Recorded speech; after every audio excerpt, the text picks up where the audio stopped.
President Jeffrey Epstein, at least as far as it hopes to prove he had a close relationship with President Trump. Meanwhile, it's now up to a judge whether to release the Epstein case grand jury transcripts and when. Stephen Colbert's show on CBS lost millions per year, but the liberal outrage machine is insisting the cancellation is all because the show criticized President Trump. I'm still looking for even some Trump haters who regularly watch the show. I can't find any. The WNBA All-Stars stage a protest during warm-ups, demanding to be paid, quote, what's owed to them. But they really should be careful what they wish for. And mixing business with pleasure means going out of business for the now suddenly most famous ex-CEO in America. American Sunrise Early Edition starts now. Welcome to American Sunrise Early Edition. The show where faith, freedom, and the values that built this nation take center stage. Your good deeds and bad deeds. That's how we're going to judge you. Join host Jake Novak as he breaks down the stories that matter. We will be letting the public know regularly what we have found. American Sunrise Early Edition with your host, Jake Novak, starts now.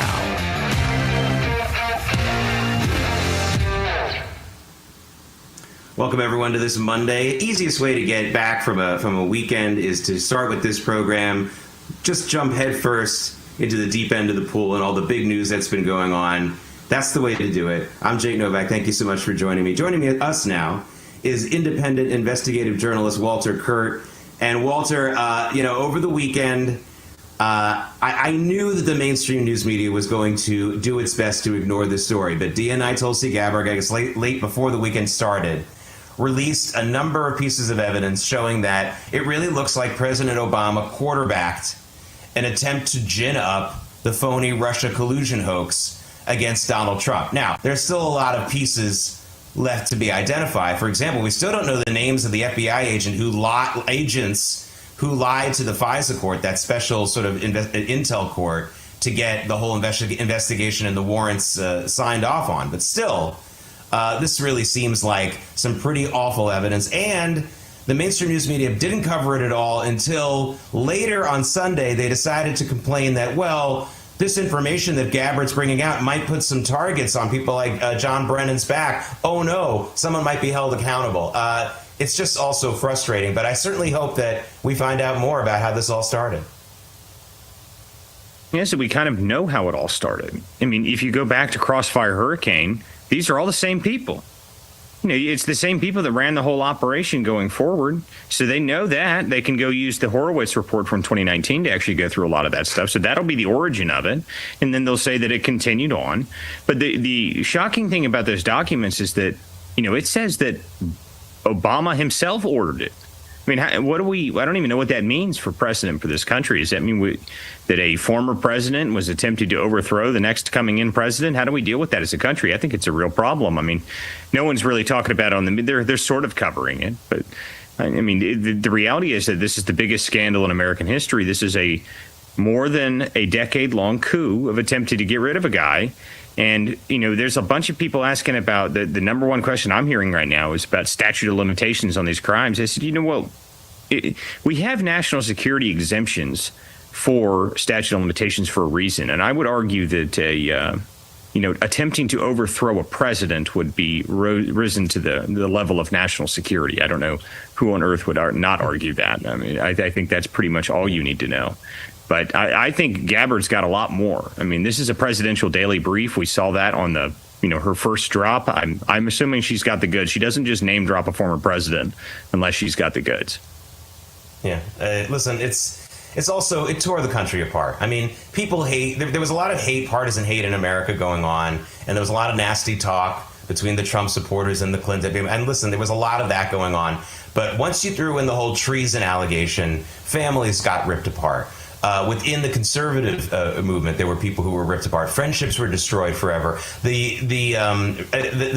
damage to this country was absolutely and continues to be very, very severe, and that's what makes me the angriest. I'm used to partisan mudslinging, but this is really beyond the pale. Walter, Now the legacy media is interested in the Epstein case. Speaking of the legacy media, they ignored it for years. They called it a right-wing conspiracy theory. But now that they think they might have a story about how maybe President Trump knew Jeffrey Epstein a little bit better than we thought, that's a big story. Of course, that wouldn't be a crime for him to know him, as long as he didn't participate in any of the crimes that Jeffrey Epstein was perpetrating or knew about them specifically. That's not really a story. But they figure they'll do guilt by association here.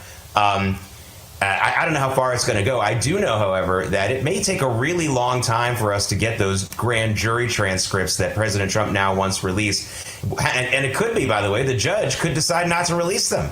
That would be interesting. I wonder if now he's being pressured by Democrats not to release them so this innuendo about Donald Trump can have a very long life. I wouldn't be surprised. You know, the whole Epstein story is...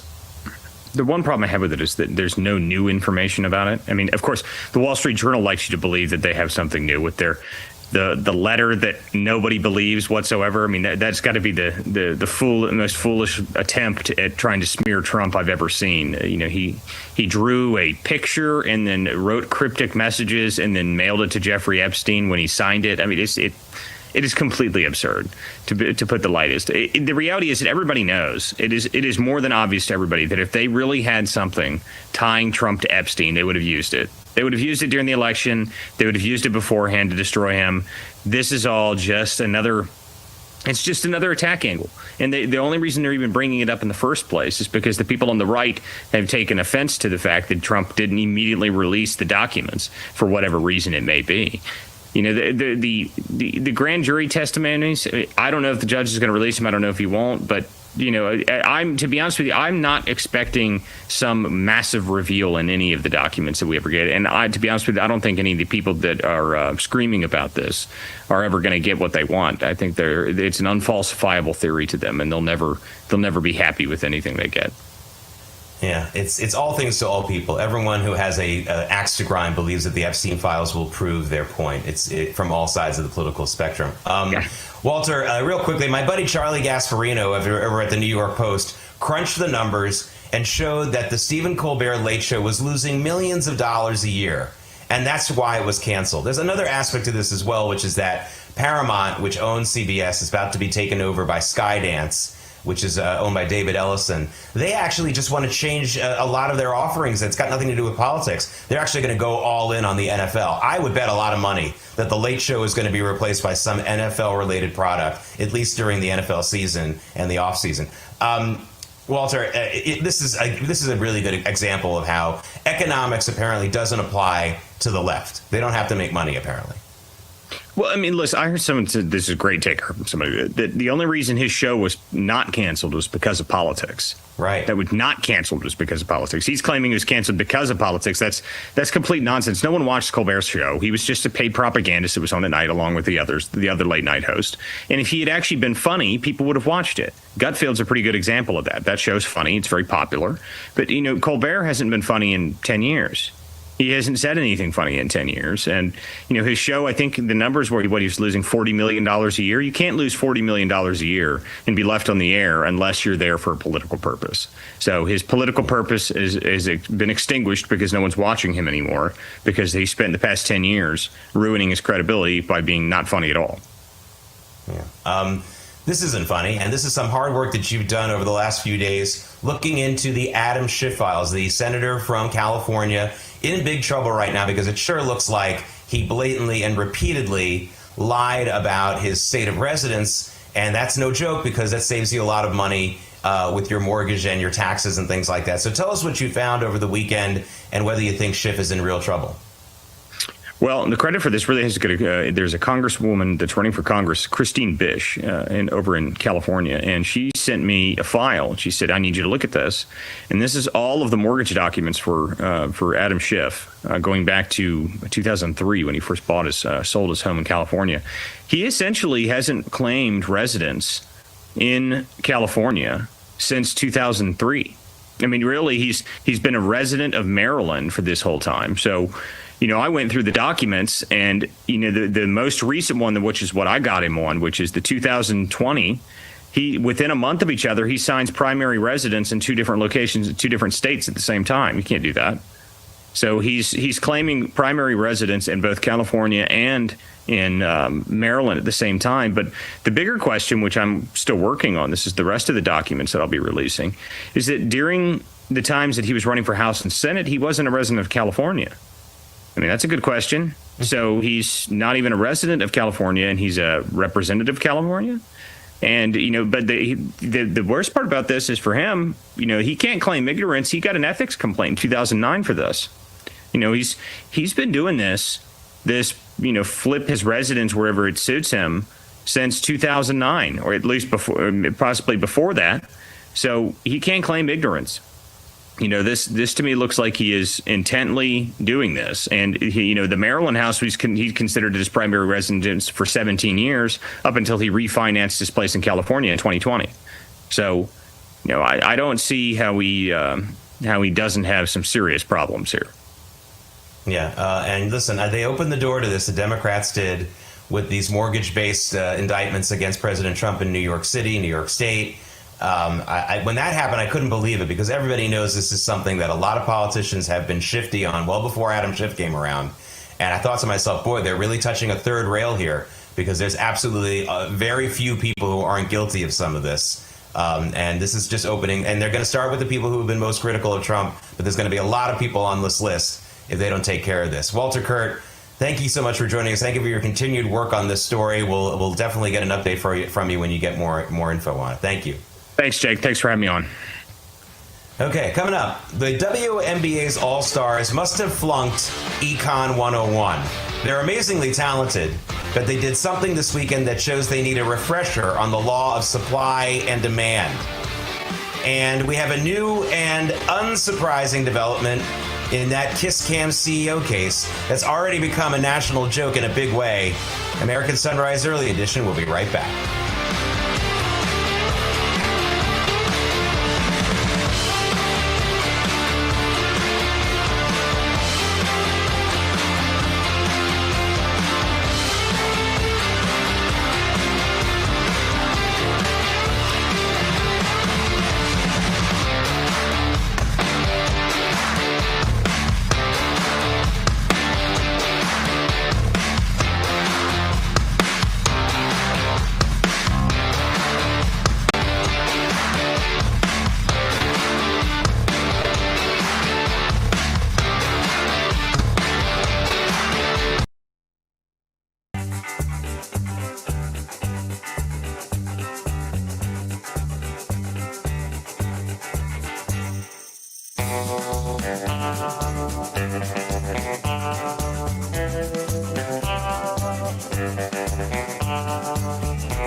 Welcome back to American Sunrise Early Edition on this Monday. Special welcome to those of you watching on Getter and Rumble. That was a live shot of the White House there just for a second. Hey, President Trump really doesn't like that new Washington Commanders name. Neither does anybody else I know, including some very big liberals I know who live in D.C. and love the Redskins. They hate that name. Well, yesterday he called for the team name to be switched back to the Redskins, and he even threatened to maybe hold up a possible deal to build the team a new stadium back in D.C. on the site of the old RFK Stadium. This is an interesting story. I'm going to be investigating into a little bit more, but understand something here. A lot of people think that, oh, this is bullying by President Trump. How dare he get involved in something like this? Wake up and smell the coffee, my friends. It is American Sunrise after all. Politicians shake down teams and stadium deals all the time, with union deals, with payoffs to their donors, etc., etc. All Trump is asking for is a renaming of the team, which, by the way, would make D.C. in sales tax a huge amount of money. People would love that name. And can you imagine the first year of sales for Redskins jerseys, T-shirts, and hats, and everything else like that if they changed the name back? I mean, people who don't even root for the Redskins would buy that stuff. This would make a lot more money, especially if the city is going to be on the hook. That means us, because the city is owned by the federal government, right? That means us, the federal taxpayers. If they build them a new stadium there, the city's going to be on the hook for something. We're going to be on the hook for something. We'd like to get our investment back. President Trump is also citing economic reasons for this, because he says America's native, it's more than just economic reasons, because he says that America's Native American groups actually are in favor of the name Redskins. He's got a point.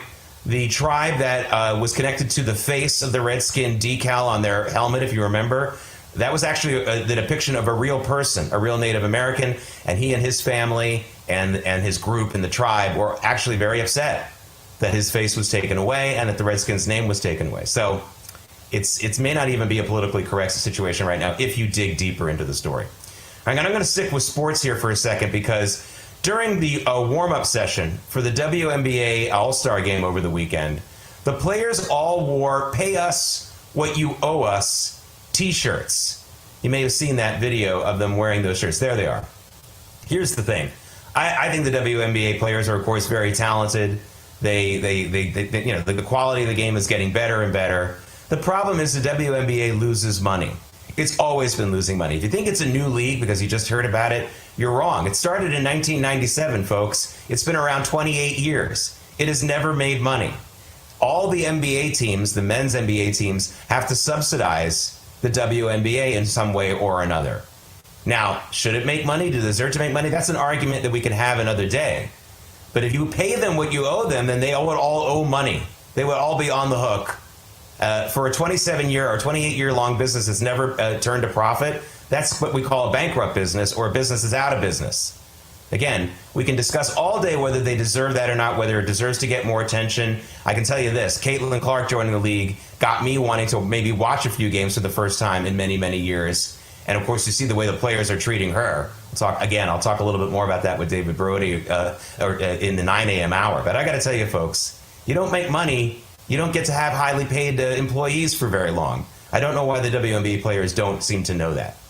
All right, let's stick with economics for a second, because ever since President Trump was sworn in, there have been a lot of economic changes, a lot of bills passed, the big, beautiful bill, all that stuff meant to improve the overall economy. But when it comes to your personal finances, you have to take care of that. That's on you. One of the best ways to do that is to look after your savings through diversification, particularly with gold from my trusted friends at Birch Gold Group. Now, in the past 12 months, the value of gold has increased by 40%. Central banks continue to bolster demand for gold by buying in record quantities. Global instability and tension is its highest in decades.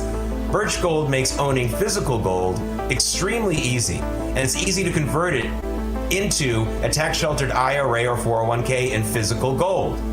You can also buy some to store in your home safe. Just text America to the number 989898, and Birch Gold will send you a free info kit on gold. There's no obligation, only useful information. With an A+ rating with the Better Business Bureau and tens of thousands of happy customers, take control of your savings today. Text the word America to 989898. Coming up, I'm going to give you 3 guesses on what happened to Mr. Kisscam CEO guy over the weekend. And no, he didn't get free tickets to the next Coldplay concert. American Sunrise Early Edition. We'll be right back.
American Sunrise Early Edition. I'm Jake Novak. Special welcome to those of you on Getter and Rumble who are watching and commenting with a plum right now. Let's take a look at where the markets are going to open today, because the markets are, they've been mostly up the last few days, and it looks like we're going to have a higher open as well today. Pretty nice, especially on the NASDAQ, but basically all 0.2% gains, which is not huge. Gold is up. Crude oil is flat. Let's take a look at Bitcoin. I bet we're still in that 117 to 121 window, and yes, we are, 118.6. So everything pretty much where we've been standing here. This is a week, by the way, for big tech earnings. A bunch of big tech companies are going to be announcing how well they did from April through June. So that's where they're going to be going. All right, well, this must be, I got to tell you, folks, this has to be the most unsurprising business news of the year. Astronomer CEO Andy Byron, forever known now on, he'll be known from now on forever as the Kisscam CEO, the Kisscam guy. He has stepped down as CEO. You guys know the story. It's already become a national joke. People have been doing some very funny things with Photoshop, putting in different couples in these pictures. I saw one with the Philly Fanatic, the mascot for the Phillies. I saw one with Donald Trump and Hillary Clinton in that embrace. But it's no joke for Andy Byron. He was shown on that big screen at the concert in Boston, the Boston area on Wednesday, with his arms around the head of HR for his company. Her name was Kristen Cabot. She still has her job, apparently. Astronomer says it's launching an internal probe of the matter. Let me save you some time, Astronomer. The guy was either messing around or trying to mess around with his HR chief. And HR chiefs and CEOs for years have been getting away with stuff like this or all other kinds of stuff that you and I cannot get away with. This is such an interesting story because a lot of us have had experiences with HR. That's why this story is getting so much juice and keeps going on and on. In addition to the fact that the video is pretty funny and easy to make fun of. All right, that August 1st deadline is fast approaching for a raft of new tariffs to hit dozens of countries. But Commerce Secretary Howard Lutnick says, keep your eyes peeled for what's going to happen this week. Listen. They're going to open their markets or they're going to pay the tariff. And if they open their markets, the opportunity for Americans to export, to grow their business, farmers, ranchers, fishermen, this is going to be, the next 2 weeks are going to be weeks for the record books. President Trump is going to deliver for the American people. And again, that's Lutnick. Again, this is going to be an interesting week for these tariffs. It's important to understand, though, however, that while there are dozens of countries that are dealing with tariff issues with the United States, the big kahuna, the big one, is the European Union. The European Union is the one that everyone needs to watch. If we can cut a deal with the EU, then I think almost everything else will fall into place. And apparently there was some progress over the weekend on this, not to mention the fact that this had something to do with the EU buying more U.S.-generated natural gas. So keep an eye on that. Fox News Channel founder Roger Ailes used to tell me, and a lot of other people, but he told me, that the reason why business news and financial news is really hard to do is because you're talking so much about companies and not people. Well, if Roger were around, he would love this story I'm about to tell you. Shares of Warren Buffett's company Berkshire Hathaway have suffered 6 negative weeks in the last 7, and they've had about 3 straight negative months. When did the losing streak start? When Warren Buffett himself said that he was going to step down and retire as CEO by the end of this year. This is all about Warren Buffett and the investors' confidence in him personally. Berkshire Hathaway hasn't really done anything different. In fact, Buffett is still directing the investments. It's just that more investors want to reduce the amount of money they have in Berkshire Hathaway as Warren Buffett is beginning to step down. He's in his 80s. He's not a young man. People understand that. But boy, this is all about a personality and not necessarily about numbers. If you think it's only about numbers in the stock market investing, then you don't know about stock market investing. Anyway, this is a personal story. Warren Buffett, love him or hate him, he's the reason why a lot of people put so much money in Berkshire Hathaway. It'd be very interesting to see what happens to the company when he's gone. I don't know how they're going to replace him. Again, you may not love him, but for some reason, investors really love the guy. All right, ladies and gentlemen, start your engines.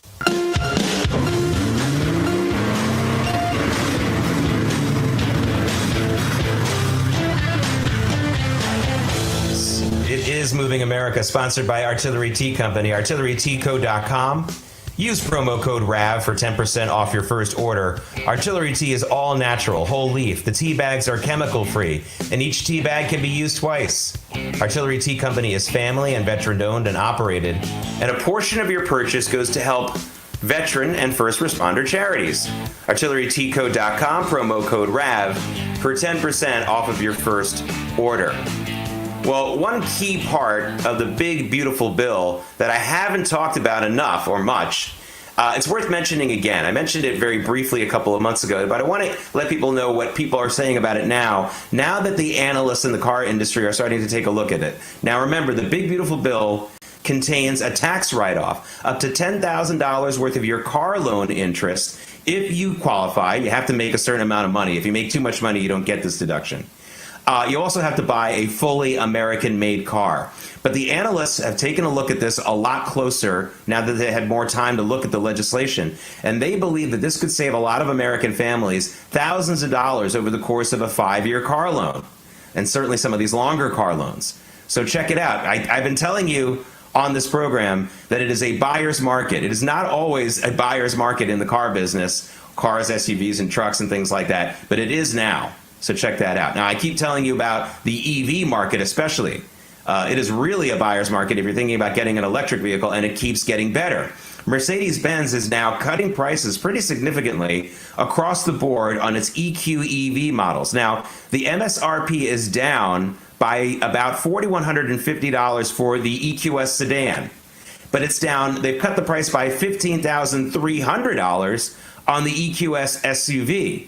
But you better hurry, because Mercedes is not only looking to the end of that tax credit. The EV tax credit, $7,500, ends at the end of September. But even with that happening, even with that not happening, Mercedes is going to stop making the EQ SUV in the United States anyway. So that EV SUV, that EV Mercedes sedan, going to not be available after this year anyway. So if you really like that car, you better snap it up now, and you're not going to find a lower price, that's for sure. Now, as you know, GPS tells you about traffic jams and major objects in the road, obstructions in the road, things like that. But GM is working on a new technology to warn drivers of overall bad road conditions, not because of just the rain or things like that, but in other words, a bad road with a lot of potholes in it, bad road that's always a bad infrastructure, that kind of thing. They're basically trying to create a new GPS like that. Now, here's how it'll work.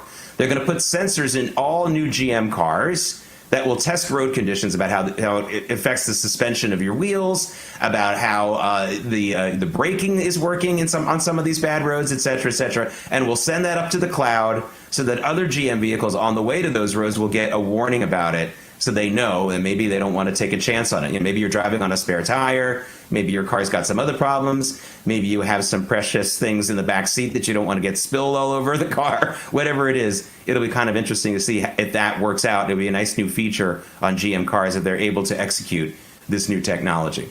Now, I want you to check out some very sad pictures I have for you here. I have pictures here of perfectly good Corvette C8s being intentionally cut in half. Here you see, cut in half. The folks at carscoops.com, great website, got an inside look at one contractor who gets paid by GM to do this. He's paid to do this by GM. Why? Well, there's a couple of reasons why car companies destroy perfectly good working cars. That's because there might be something just a little bit wrong with them, or they might have been test models, or in this case, you may remember in 2021, there was a tornado that badly damaged the Corvette factory in Bowling Green, Kentucky. And a lot of the cars are working. They seem to be working fine, but GM doesn't want to take any chances with them. And so those cars that were on the line that day, they get cut in half so that no one ever uses them. Same thing happens, by the way, in the book industry. When they give away free books and it's time to bring them back to the publisher, they tear off the cover and tear some pages out. Anyway, this is a marketing idea. It's basically, but it's also a good idea. You can't have people driving a car that may show some damage down the line, even though it looks good now. But it's just sad to see Corvettes ripped up like that, isn't it? Okay, coming up. Director of National Intelligence Tulsi Gabbard released documents detailing what looks like a completely engineered Russia collusion hoax plot against Donald Trump. And it seems to implicate Barack Obama as the quarterback of the whole thing.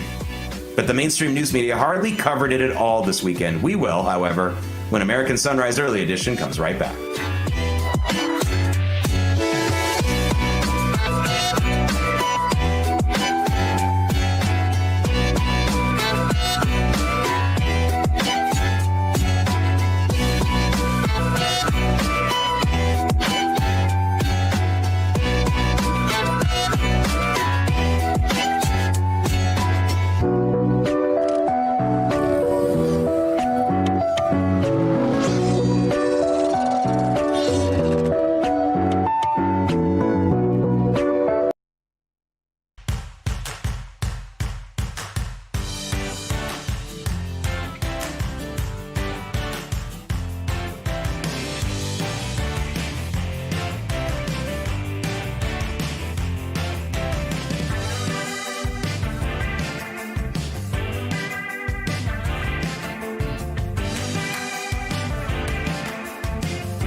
It's Monday, July 21st. Here are this morning's top stories.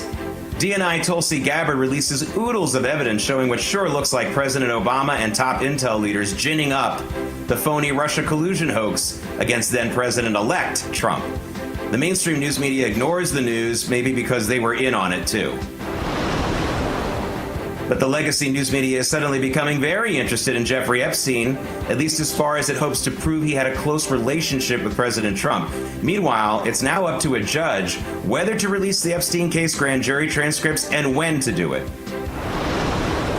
Stephen Colbert's show on CBS lost millions of dollars per year. But the liberal outrage machine is insisting the cancellation is all because the show criticized President Trump. Meanwhile, I'm still looking for even some Trump haters who regularly watch the show. I can't find any. And the WNBA All-Stars stage a protest during warm-ups, demanding to be paid, quote, what's owed to them. But they should be really careful about what they wish for. American Sunrise Early Edition continues now.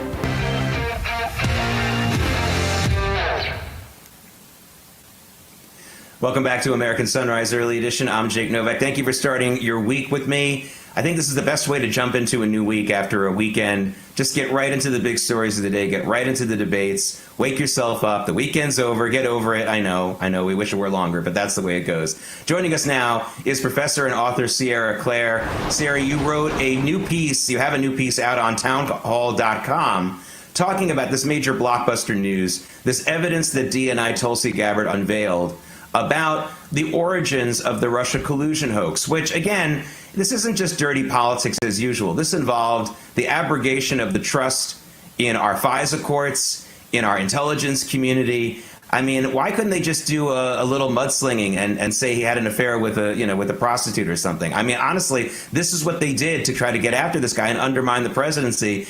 And it wasn't just an attack on Donald Trump, Sierra. This was an attack on this country. I know people who still won't talk to each other, people who used to be good friends or even family members, because one family member said, this isn't the same thing. This isn't just me not liking Donald Trump. This is treason. And how can you support a traitor? And they've never spoken to each other ever since. And there are millions of people like this across the country. I just don't know how there could be a punishment bad enough for the people who did this, Sierra. I totally agree, Jake. I mean, the consequences, you could spend days talking about the consequences. What I really took away from it was this scandal not only shows that the Constitution and the will of the American people were violated, but for those of us who care about foreign policy, it shows how many of the resources in the intelligence community were redirected away from their core mission of gathering foreign intelligence and, hopefully preventing conflict, towards illegally influencing the American people. And I think that's what I took away from it. Director Gabbard stated in her press release that this scandal led to the increased tension with Russia. I think it has implications in the current Russia-Ukraine war, but at the very least, it shows that our intelligence community was not focused on their core mission. And hopefully the people who led and directed this treason are held accountable, and certainly not everyone in the intelligence community is bad, but we need to acknowledge the culture under the Democrats that has focused way too much on targeting or manipulating the American people and get the IC back to its core mission. And I think, as you mentioned, the FISA courts and all those type of things, we also need to take this lesson and institute stronger protections for American citizens, their data, stronger procedures to ensure that agencies with foreign missions do not collude inappropriately with Homeland Security. I think all this is not the end of the story. There's more conversation to be had here. The intelligence community has become so powerful. They were able to perpetrate a whole fake hoax on the American people with the help of their friends in the media, of course. But we need to revisit some of these privacy rollbacks and strengthen protections for American citizens while implementing checks and balances on the intelligence community. Yeah, and there's a lot more to still find out. We still don't know the names of the FBI agents who lied to the FISA court and signed off on those affidavits. And by the way, it's no small thing to sign an affidavit sent to the FISA court. It's a big deal. There's a lot of warnings before you sign. These people knew what they were doing. We need to find out their names. And not so that a mob can go beat them up. I'd love to see, that is not exactly what's happened. You've seen now the only interest that Democrats have in the DNI story, the DNI Gabbard's revelations, is you had one member of Congress, a Democrat, yesterday saying she has to stop doing this because someone might try to hurt John Brennan right now. I mean, are you kidding? The guy has security. There's no mob outside his house. I mean, you know, they always think that there's going to be some kind of mob doing something. Meanwhile, they're okay with mobs in cities doing all kinds of other stuff for Democrat reasons. So I got to tell you, this is really that. By the way, that feels like an admission of guilt to me when you say basically, yeah, you need to stop telling the truth because it might start a riot. Right? And we don't know. And she's also mentioned that more on this could come out. So yeah, it's definitely sounding guilty. Yeah, it's just. And it reminded me of the journalist who last week during the anniversary of the Butler attempted assassination on President Trump said that he and the fellow journalists there were the real victims because after the shooting they were worried the crowd was going to attack them, which of course didn't happen, and it just goes to show how self-centered these people are. Speaking of being self-centered and suddenly interested in something because they think they might get a story out of it, now all of a sudden the left-wing news media is interested in the Jeffrey Epstein case. For years, they were laughing at conservatives, saying that there's nothing there, ha ha ha, it's a conspiracy theory. Now that they feel like they have some evidence that maybe President Trump was a closer friend of Epstein than we thought, and what that means, I don't know, by closer friend. Did he know about his criminal activities? That's what we need to know. And did he have any way to stop it, or did he actually have details of it? That would be a story, but we don't have any story like that right now. This is where we are. It's only if they can smear Trump for something that may not even be criminal, of course. That's the only reason why they're interested. And by the way, I'm worried that they're going to pressure the left wing and the Democratic Party are going to pressure this judge not to release the Epstein grand jury transcripts because if there's nothing about Donald Trump in it, they figure it'll dilute the interest in a salacious smearing of Donald Trump. I would not be surprised if that judge is under a lot of pressure to keep those transcripts sealed. How about you? Oh, I totally agree. I mean, they have built this thing up to be, like it's going to be some big reveal, and I'm sure they're worried about the fallout from that not happening. I just think it's very unlikely that there's anything new on Trump related to the Epstein saga. I know, people have said this, that Trump is the most investigated person in America, possibly. So it would have probably come out in the 2016 or 2020 or 2024 elections. And it also doesn't seem like responsible journalism from these liberals and these people in Congress and activists and different people. I think, Epstein is gone and Ghislaine Maxwell is behind bars, and there are a lot more current threats to focus on. And this Trump derangement syndrome that has been ongoing for however many years, almost a decade now, what it always does is it takes away focus from the people who really need help, like current victims in this case. So I think that's, also really sad to see. Yeah, I mean, listen, I certainly want more information and find out more about it, especially if there are more criminal entities out there. And whatever party they might be associated with, it doesn't matter. But if their only interest is to show that President Trump may have called Jeffrey Epstein 5 or 6 more times and hung out with him more than we thought, but didn't see any of the criminal activity and didn't participate in it, that's just not a story. It's just a guilt by association things. And there have been far worse things they've tried to smear Trump with. So I just don't see the point of continuing on this. Sierra, on this program, I regularly report to the viewers about the inflation situation in this country. So the viewers here know full well that, for example, last week, the wholesale inflation number came in lighter than expected and better than expected if you're from the point of view of a consumer, not as hot. And yet Walmart, as people have been digging into, Walmart's talking about how they had to raise prices across the board because of tariffs. But people looking closer at this, in addition to saying how inflation's been going down since President Trump became president, but they're also noticing that Walmart raised prices on items that are not affected by the tariffs. What's your thought on this? Yeah, I mean, I think it's great that you're covering that and keeping people informed, because clearly we're getting a lot of mixed messaging. I mean, Walmart's branded themselves as America's store, and in many small towns, they're, the main employer driving the local economy. And so when they implement these fake price increases and illegitimately blame tariffs, they hurt the consumer, which seems kind of contradictory to their brand.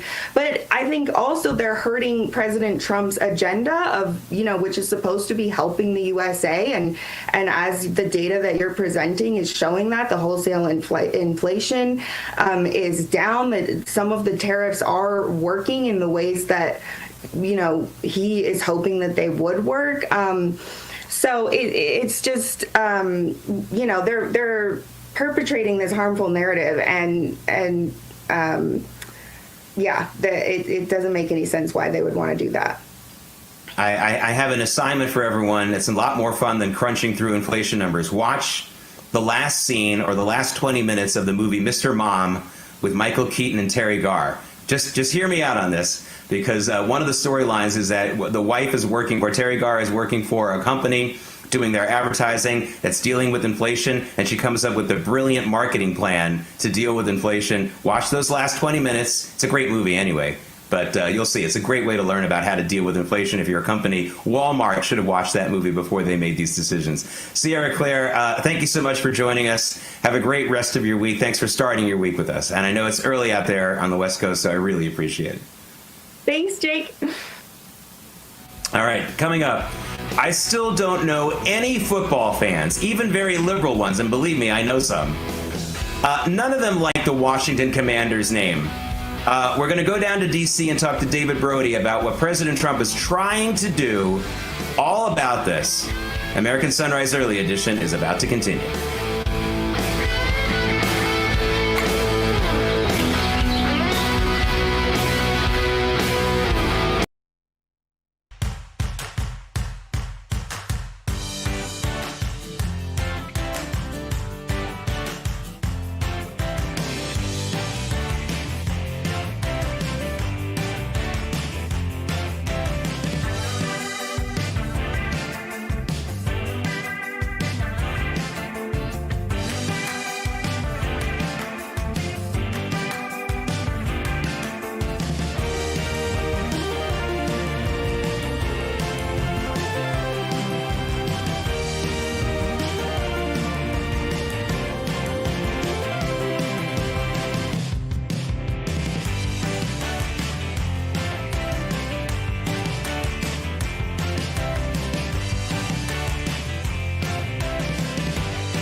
Looks like a beautiful day in New York Harbor. That's the Statue of Liberty, of course. What a nice shot there. We also have the, every once in a while, we show you the torch selfie shot, which is like as if the Statue of Liberty was holding a selfie stick.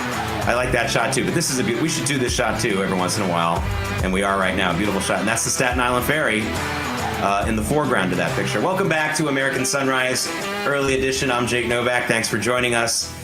President Trump over the weekend wrote about how he wants the Washington Commanders, I still don't say that name easily, he wants them to ditch that politically correct name and go back to Washington Redskins. Now, he might have some leverage in all of this because the Redskins, the Commanders, want to move back to the District of Columbia, build a new stadium on the site of the old RFK Stadium.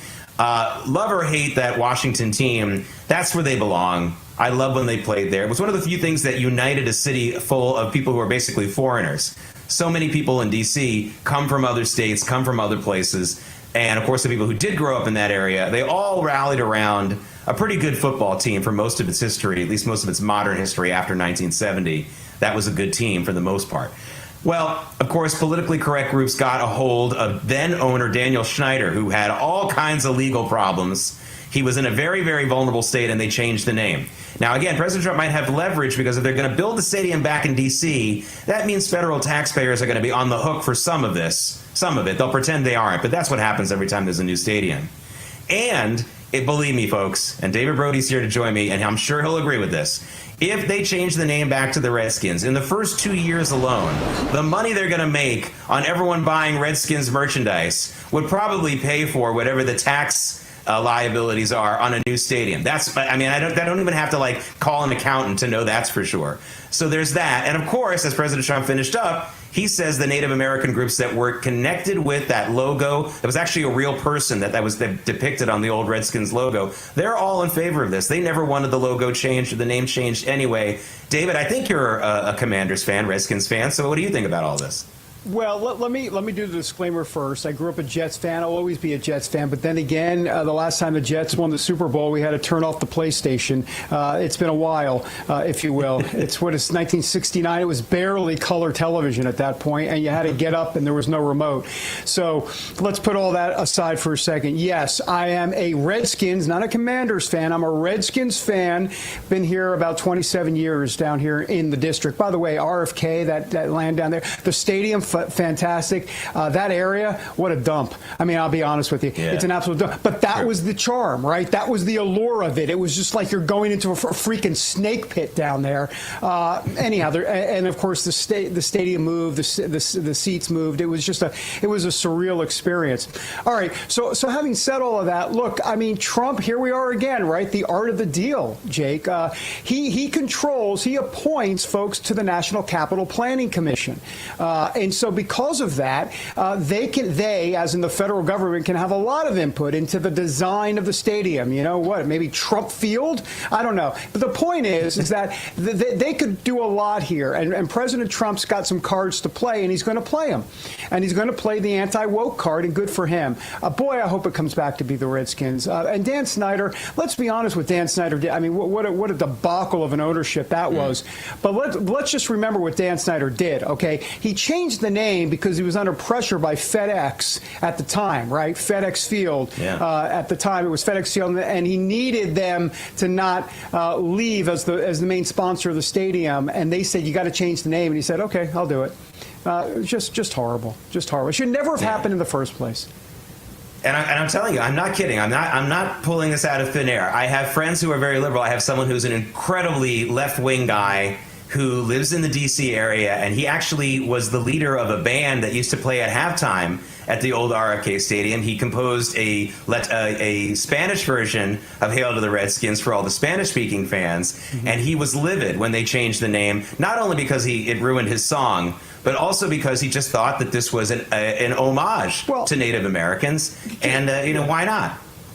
Can I just say quickly on the song, my daughter and I, we go to the Redskins games, and we go to about 2 a year, maybe sometimes even 3. And when they score a touchdown, of course, it's Hail to the Redskins. It's not Hail to the Commander. It doesn't work. It does not work, Jake. It doesn't. It doesn't. And it's just a huge brand that they threw in the toilet. All right. We have a great brand coming up for you the next 2 hours. American Sunrise. We'll see you there.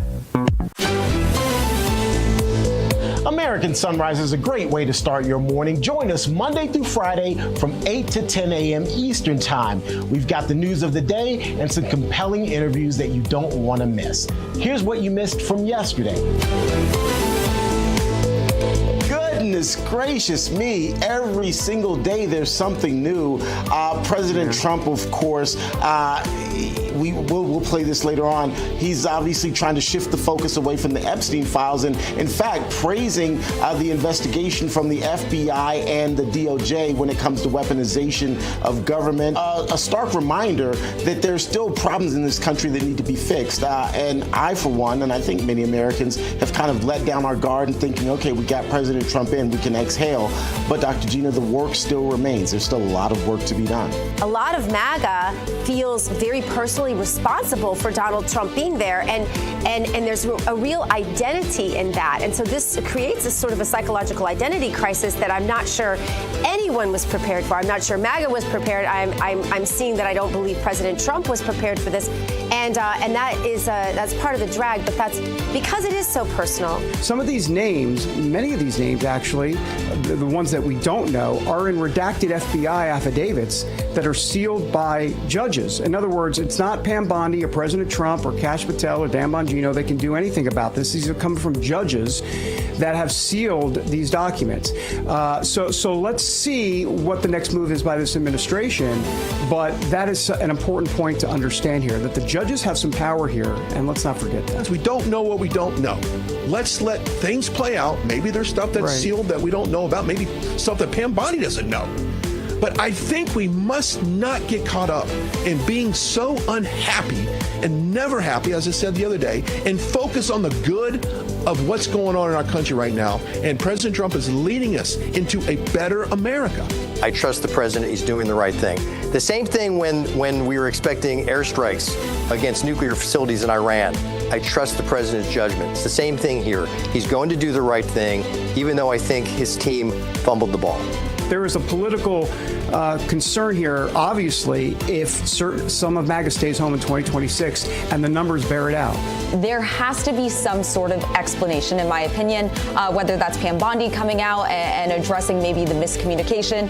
Something has to be done here because there are a lot of questions that remain that aren't being answered. And I dealt with that firsthand, especially this weekend, with a lot of those younger students. We're not Gen Z, and I have kids that are, and I listen to them and I listen to their friends, and you are absolutely right about this. This is not going away.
Ahead on American Sunrise, Tulsi Gabbard, the director of national intelligence, drops a potential bombshell. Coming up, the new information on the Russia probe and how it may have been manufactured, plus who was allegedly behind it. And an off-duty Customs and Border Protection officer shot in the face by a previously deported illegal in New York City. We'll have the latest on that story. And in case you happen to miss it, President Trump has been back in office for 6 months now. So what are the biggest achievements of his second presidency? Those stories and so much more right now on American Sunrise. Good morning, America. Welcome to American Sunrise. Whether it's culture, We have breaking news to share with you. politics, President Trump is joining us live now from Florida. we've got you covered. This is what it looks like to be a patriot. We have to protect the American family. The American dream is still alive. I'm David Brody. I'm Terrence. And I'm Dr. Gina.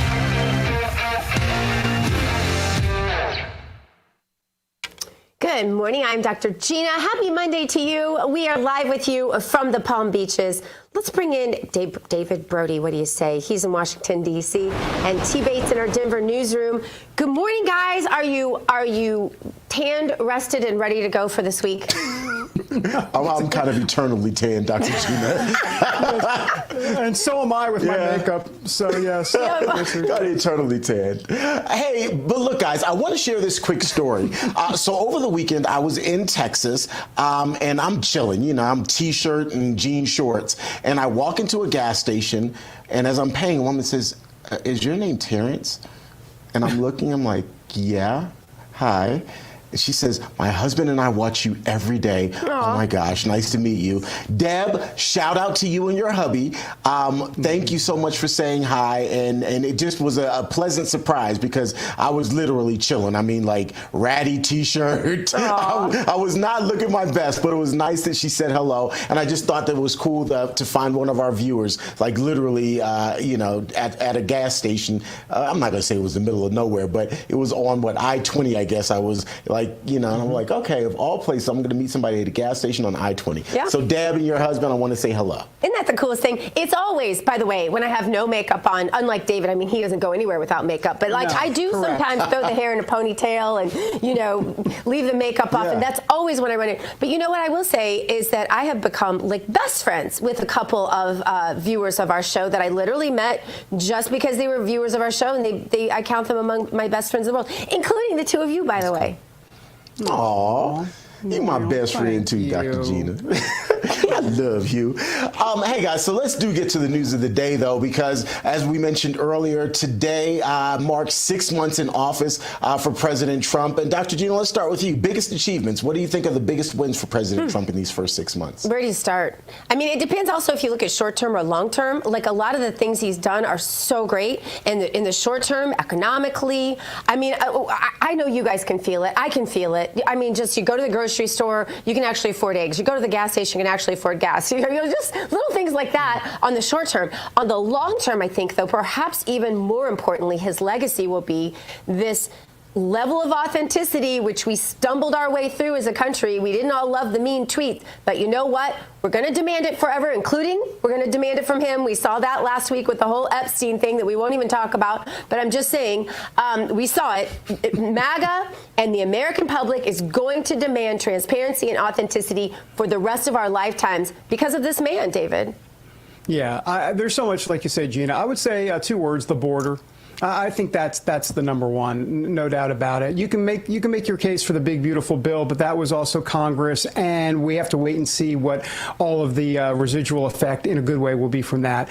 I think the Iran strike, taking out the nuclear weapons facilities, was huge. That's such a bold move. I know it's a bit controversial in some of the, some folks within MAGA, but that was huge. So there's a lot. We haven't even talked about the tariffs. I mean, it just never stops. It never stops. There's so much, like you said, in the short term and the long term. He's been a very powerful force. There's no question about that. Let's check out today's Bible verse because it is also a powerful force. Proverbs 3, verses 5 and 6. Trust in the Lord with all your heart. Lean not on your own understanding. In all your ways acknowledge him, and he shall direct your paths. You guys, this is the one I quote more than anything, I think, to my children because I think that it's just such a great reminder all the time. We can't be reminded enough to trust in the Lord with all our heart. President Trump's Director of National Intelligence, Tulsi Gabbard, declassified documents related to the Russia probe from the 2016 election. Gabbard also threatened to refer some Obama-era officials for criminal referral to the DOJ, and she laid out how this case could have been manufactured. Here's what she had to say about this. Take a listen.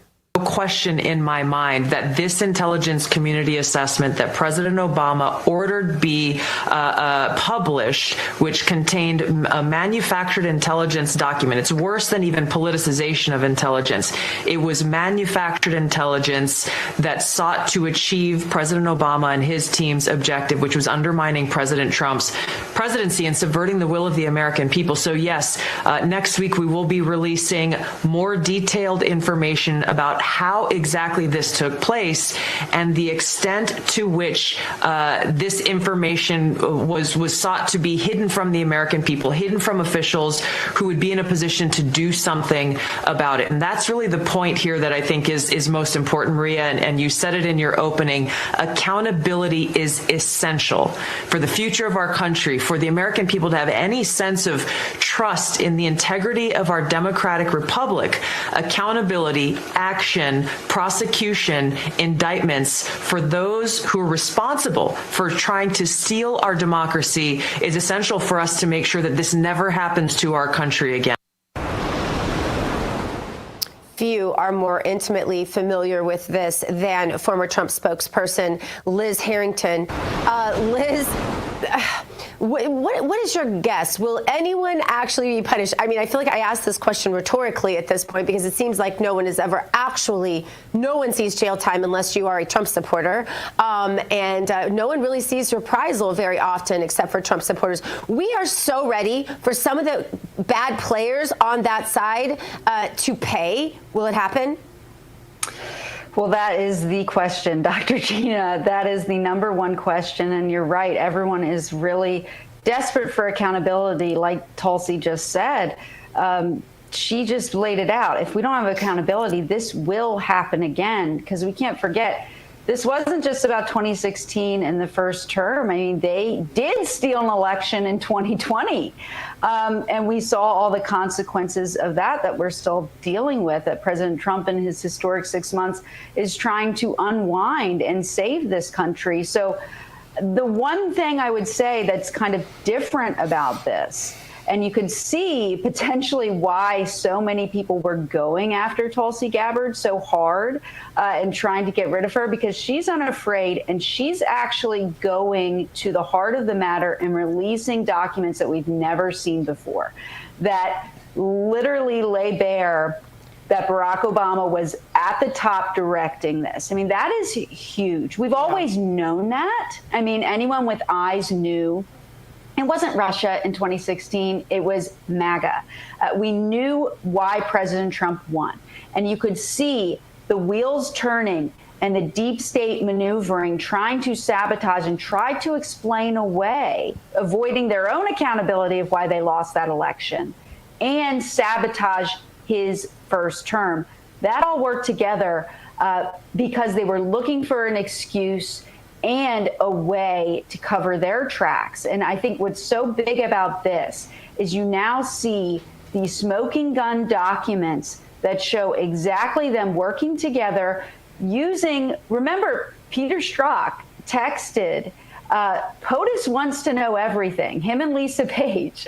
So we've known this, but we haven't had the actual directive, the presidential daily brief not going out, being edited. And that is a huge scandal. And as she said, it is treasonous. It is actual seditious conspiracy, what they falsely accused President Trump of. I think there is hope that we will get some accountability here, because we actually have the goods. It's not a 3-year-long Mueller hoax. It's not a 3-year-long cover-up operation with Durham. This is going directly to the source of things that were hidden, and she says there's more to come. Yeah. Now, Liz, I mean, she literally has the declassified receipts. I mean, and yet the Democrats are calling this all a lie. It's like, what are you talking about? And to prove it, here is Democrat Congressman Jim Himes on the Sunday shows with the wonderful Margaret Brennan, who always asks the tough follow-ups, as I'm being facetious. And here he is talking to Brennan. Have a look. Margaret, if I may, you asked about the referral. Here's the test. This is Epstein all over again. Criminal referrals. We're going to prosecute Barack Obama, treasonous and seditious. Here's the thing, and I hope that 4, 5, 6 weeks from now, don't take it from this Democrat, 4, 5, 6 weeks from now, let's see if this administration, Tulsi Gabbard accusing a former president of treason, let's see if they bring charges. They won't, because there's not a judge in the land, not a single judge who will treat this with anything other than laughter that will be heard from the Atlantic to the Pacific in this country. So the test of this is 4, 5, 6 weeks from now, is the DOJ bringing charges? And the answer to that is no. And now we're going to be in Epstein world where, like, wait a minute, treasonous conspiracy by a former president. Why isn't the Department of Justice bringing charges? And the answer to that question is that it is a lie. Well, that's interesting. I will say this. He raises an interesting point, which is what we're talking about. Where are the perp walks? Will those happen? I mean, if this is going to be another Epstein, that's a problem. I mean, there's got to be, if you're going to release this stuff, you better see it through all the way. I'm thinking Bondi's going to do that, but where does it actually go? And will we see former President Obama maybe subpoenaed by Congress and brought in and all of that type of stuff? Well, again, that's the big question. Will Congress, will the Department of Justice go with it? I don't have much faith in Congress. No. Clearly, that Democrat member seems to think Barack Obama is protected. Probably for good reason. I mean, look at all the things they got away with. I mean, they've gotten away with a lot. So clearly, but the laughable thing is they literally arrested President Trump for tweets in Georgia for his tweets saying, hey, you should check out this election fraud hearing on OAN because nobody else would carry it live except you guys, and a couple others. I mean, that's what's so insane. It is unprecedented in the fact that no president has ever been arrested for actual crimes. They ginned up fake ones against President Trump. They framed him, and it still didn't stop him. And here's the thing. We have to have accountability, not just on this, but on many other issues, or it will keep happening again. I mean, Tulsi Gabbard is exactly right. People cannot get away with this. And it was very thorough. There are a lot of people involved that knew this and that planned this and executed it illegally. I mean, think of the unmasking, the illegal leaks, working with the fake news, by the way, which it wouldn't have been possible to do this without the collusion between the deep state and the fake news, putting out all these bogus fake Russia stories with illegally leaked classified information that was so doctored and misconstrued. I mean, that cannot be escape either. So the Pulitzers need to be returned. They need to be investigated as agents of the intelligence state. There has to be accountability. Will it come from Congress?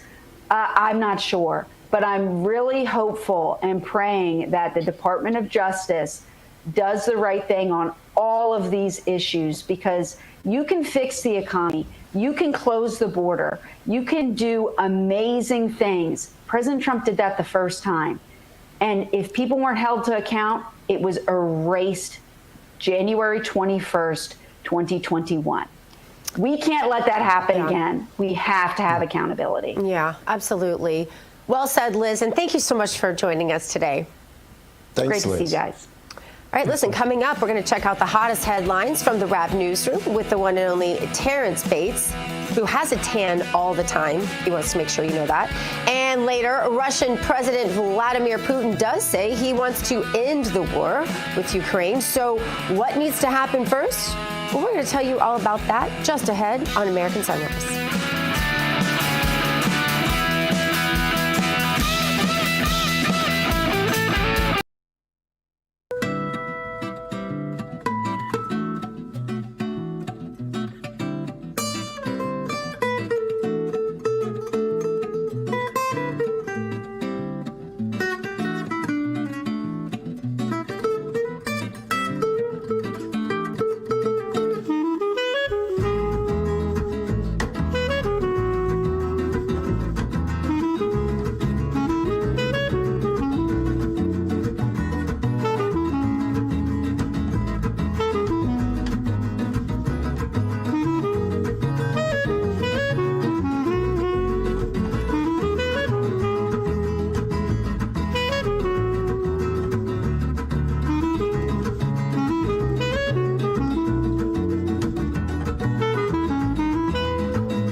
This news break is brought to you by AMAC, Association of Mature American Citizens.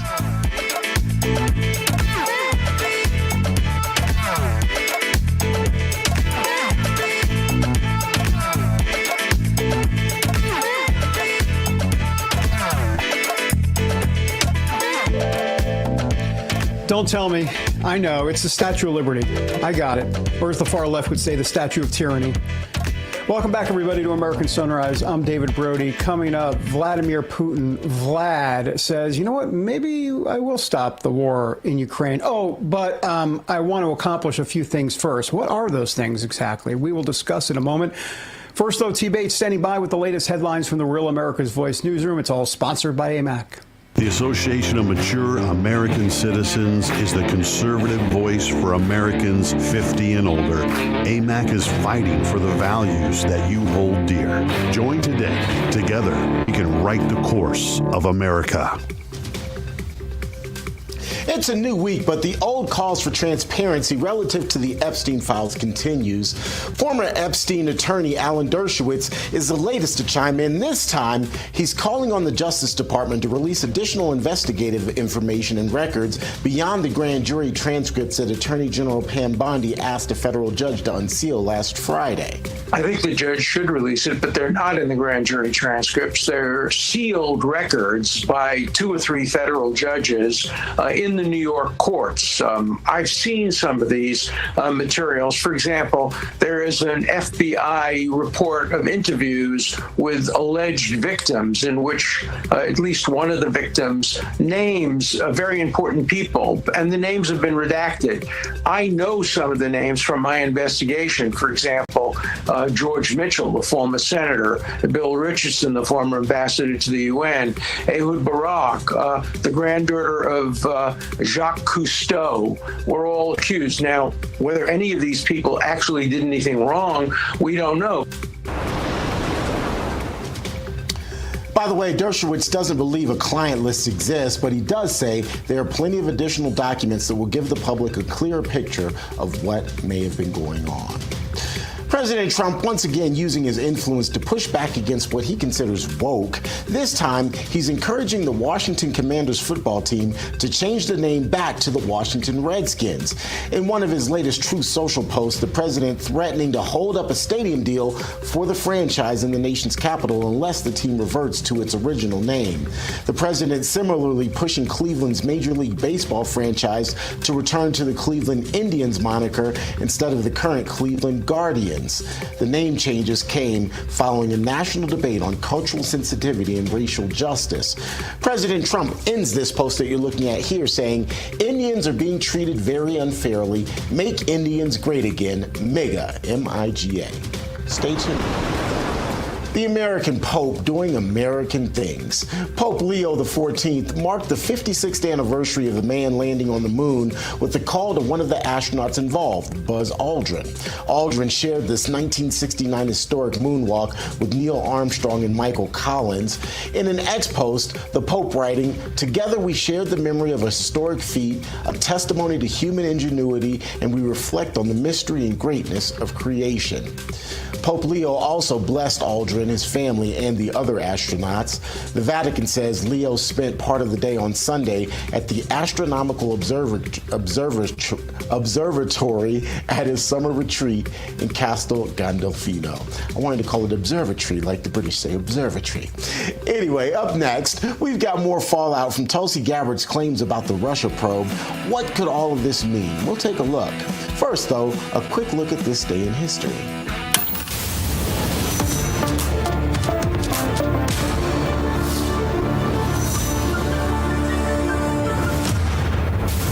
Ask you, are you ready to elect Kamala Harris and Tim Walz, President and Vice President of the United States?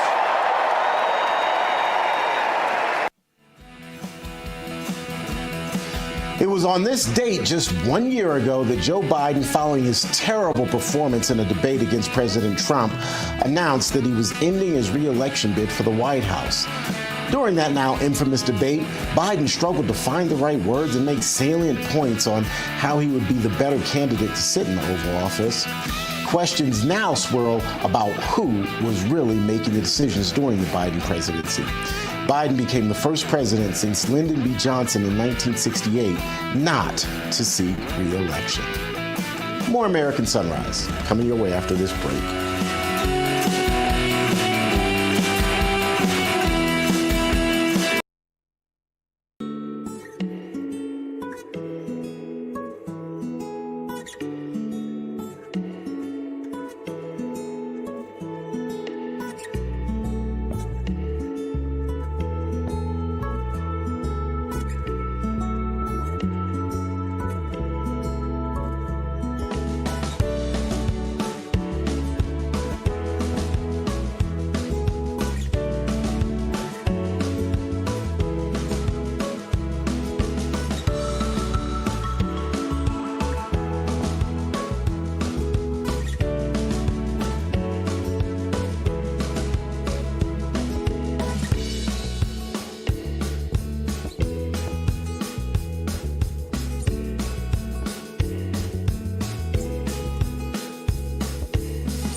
Boy, we're going for landmarks this morning. I think that's our theme. Statue of Liberty last segment. Now the arch there in St. Louis.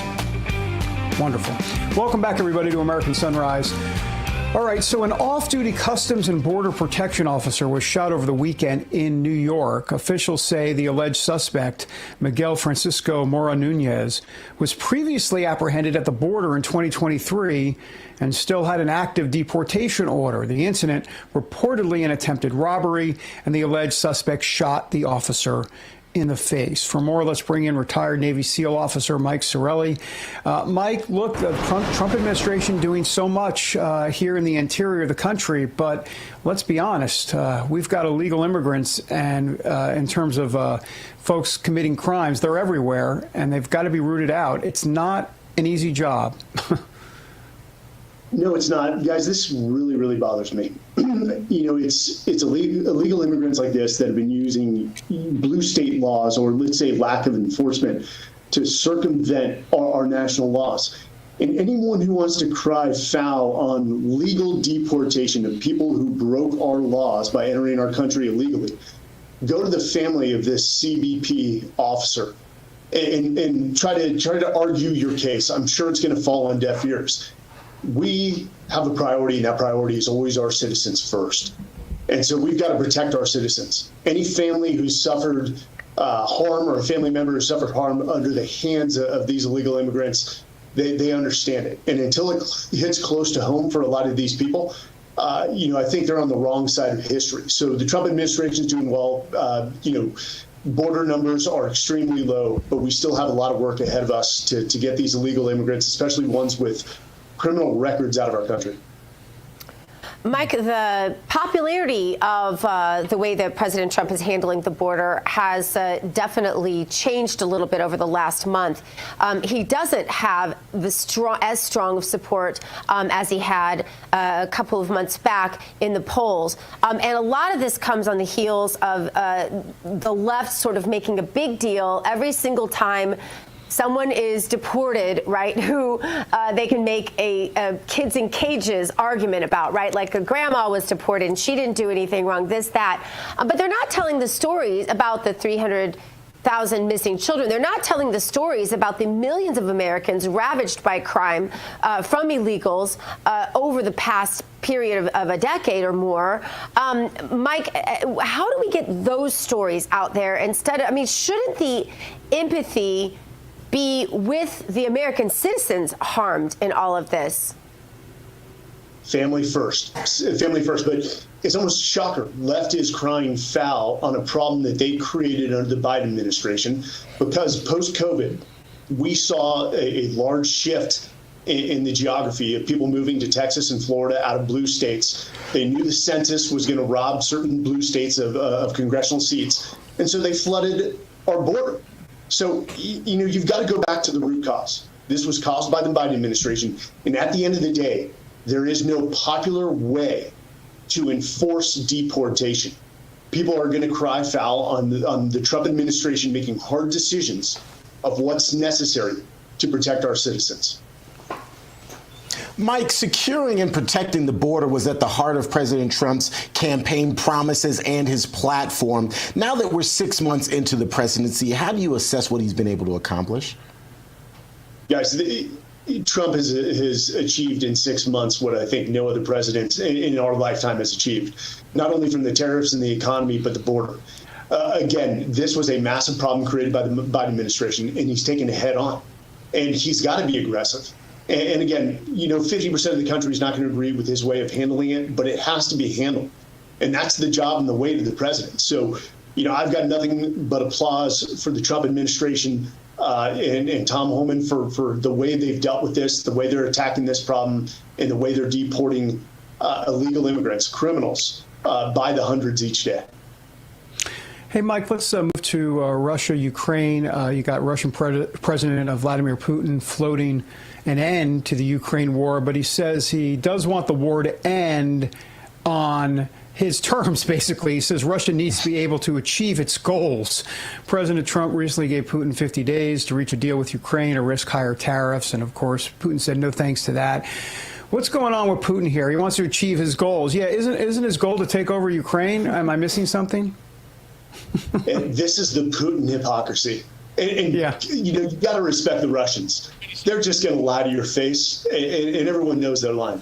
What he wants is the biggest land grab, to dismantle Ukraine and rebuild the Soviet-like empire of old. And so for him to basically say we're not going to come to the peace negotiation tables until we've grabbed as much land as possible and mask our aggression under diplomacy, knowing that he'll probably most likely walk away with that land. So, Trump is now in a position, he thought he could end the war given his relationship with Vladimir Putin. But now he's going to have to apply pressure not only to Putin, but Russia and back Ukraine, which was not his original intent. But I think Putin is making a fatal mistake here. And I think the Russian people are tired of this war. I think President Trump is going to arm Ukraine to actually strike inside Russia and apply the pressure on top of sanctions against Putin. Hey, Mike, just a quick follow-up. So how long does this ultimately last? How long does this play out? Are we talking this war could potentially end if Vladimir Putin gets what he wants in 6 to 8 months? Or are we talking about years? This thing is just going to drag out. Oh, man, I wish I had that crystal ball to answer that question. In these scenarios, you never know.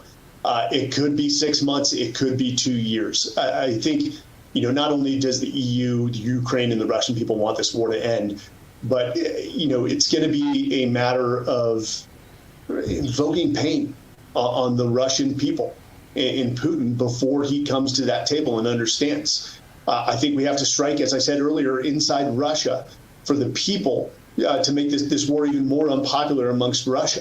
So, time, unfortunately, to answer your question, time will tell. Yeah, well, that would take it to a whole other level for sure. And we should be also clear that Vladimir Putin, we talk a lot about him doing all the damage out in the eastern part of Ukraine. But let's be clear, not only is he striking Kyiv, he's striking Lviv. And Lviv is close to the border with Poland, which is just, a stone's throw from Poland. So he's going to the west part of Ukraine as well, which should raise everybody's awareness, especially NATO. Mike, thanks for being here. Appreciate it. Thanks, Mike. Thanks, y'all. All right, coming up, new breakthroughs in the fight against cancer. Why survival rates may be growing by the day and the decade. Those details ahead on American Sunrise.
Because that music goes so perfectly with how I think of Niagara Falls. Or actually not. What a beautiful scene, though. Welcome back to American Sunrise. I'm Dr. G. We thank you for joining us today, this Monday. And it is time for our health news today, which is sponsored, of course, by the Wellness Company. And under the microscope today, more is being done to fight cancer. This is exciting. A British scientist lays out what all is happening to fight cancer. Professor Stephen Powis lays out how targeted treatment is proving to be a major breakthrough. Powis says that personalized cancer vaccines, they're calling them vaccines, they're not really vaccines, have shown impressive results, specifically when they train your own immune system to fight and destroy the cancer cells that are in you. They have shown some impressive results for treating several different types of cancer, from lung cancer to melanoma to others. These are exciting advances. The therapeutics, the targeted cancer, from your own blood, right, to target your own genetic cancer. Very exciting stuff, and it should be extending lives. This stuff should have been happening for decades and would have been happening if science were real and if medicine were real, but thanks to the American Medical Association and others, it was covered up for a long time. But no more. Thanks, RFK. A new administration in Washington, D.C. has brought a lot of positive changes when it comes to fixing our broken healthcare system. But the reality, there's only so much government can do. If you really want to make America healthy again, it has to start at home with each and every one of us. And that is where the Wellness Company comes in. You see and hear from their doctors all the time on this show, and you know that their products are the gold standard when it comes to keeping you safe and healthy. The Wellness Company gives you the opportunity to make sure you are prepared for whatever happens to you with their series of prescription medical kits.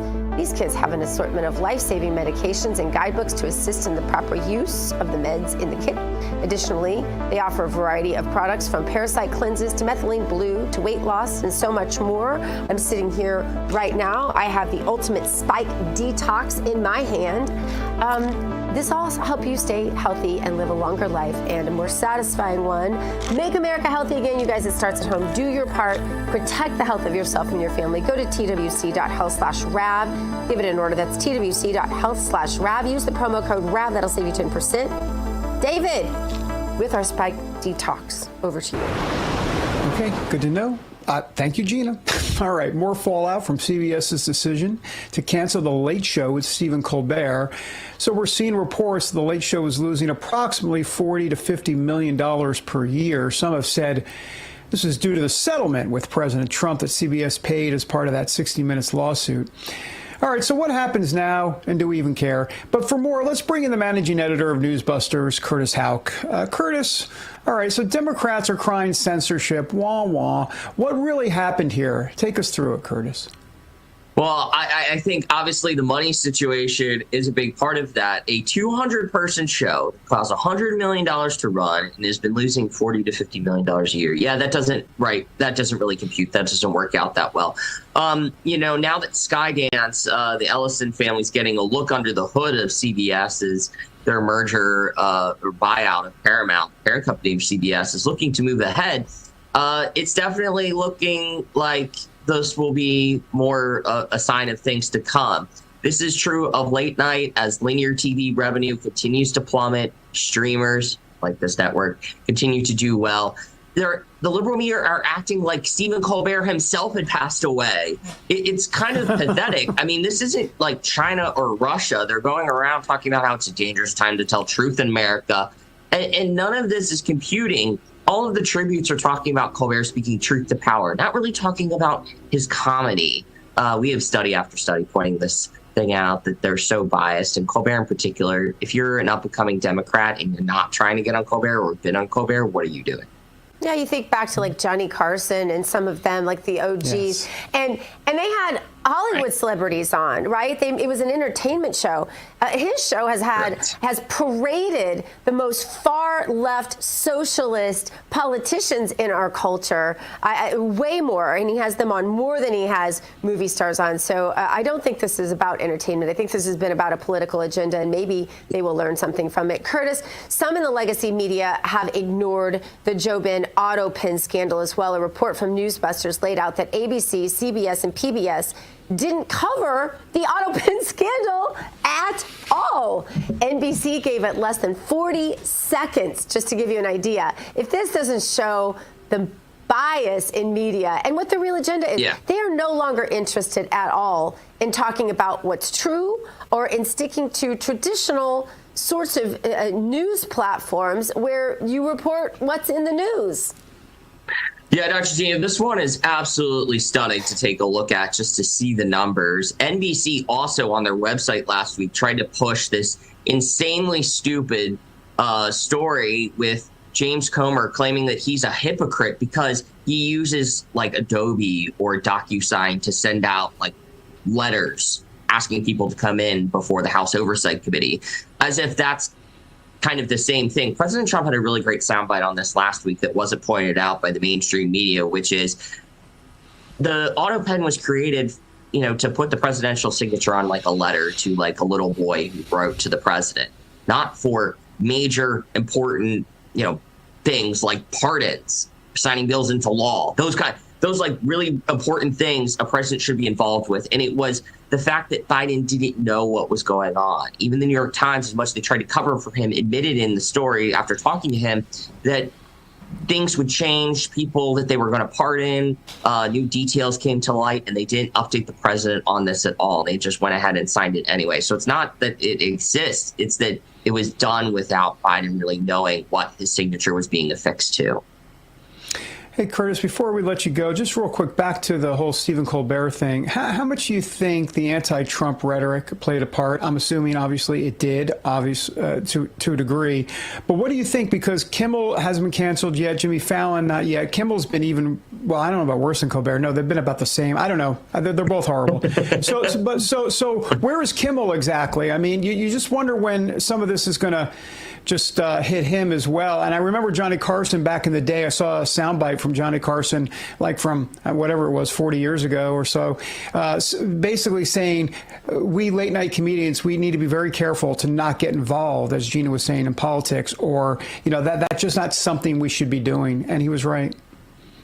I think, they should be worried because, CBS doesn't have quite the backing. NBC has Universal backing it, and ABC, of course, has Disney. So they both have way extra money, for CBS is kind of out on its own.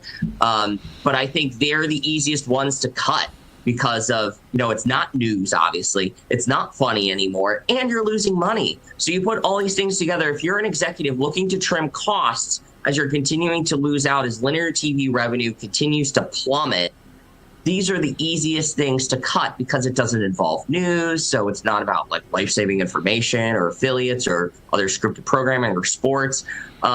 This is a dying breed. People can watch Netflix comedy specials. And I think Colbert will probably end up there, or CNN or MSNBC may try to back the truck up for him, to which I say good luck.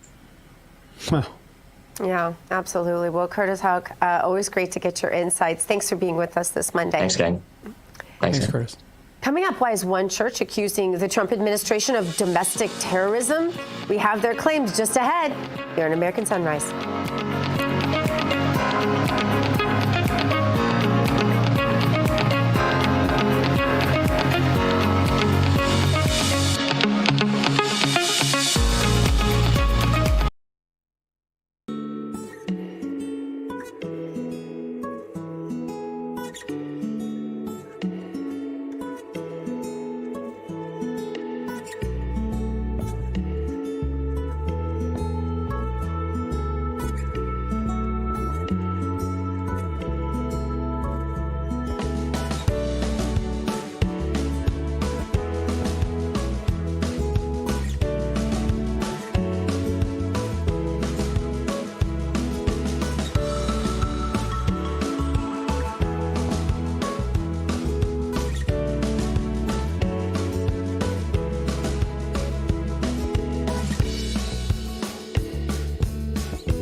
And welcome back to American Sunrise. 1775 coffee isn't just another brand, it's a statement. Their Rejuvenate Roast is more than just a bold flavor. It's infused with CA-AKG, a compound backed by real science shown to support longevity, reduce inflammation, increase energy, and potentially reverse biological age by up to 8 years.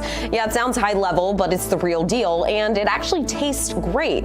So if you're looking for clean energy without the crash, check out their mushroom coffee. It's got 5 time functional mushrooms that help sharpen focus and support your body without the usual jitters.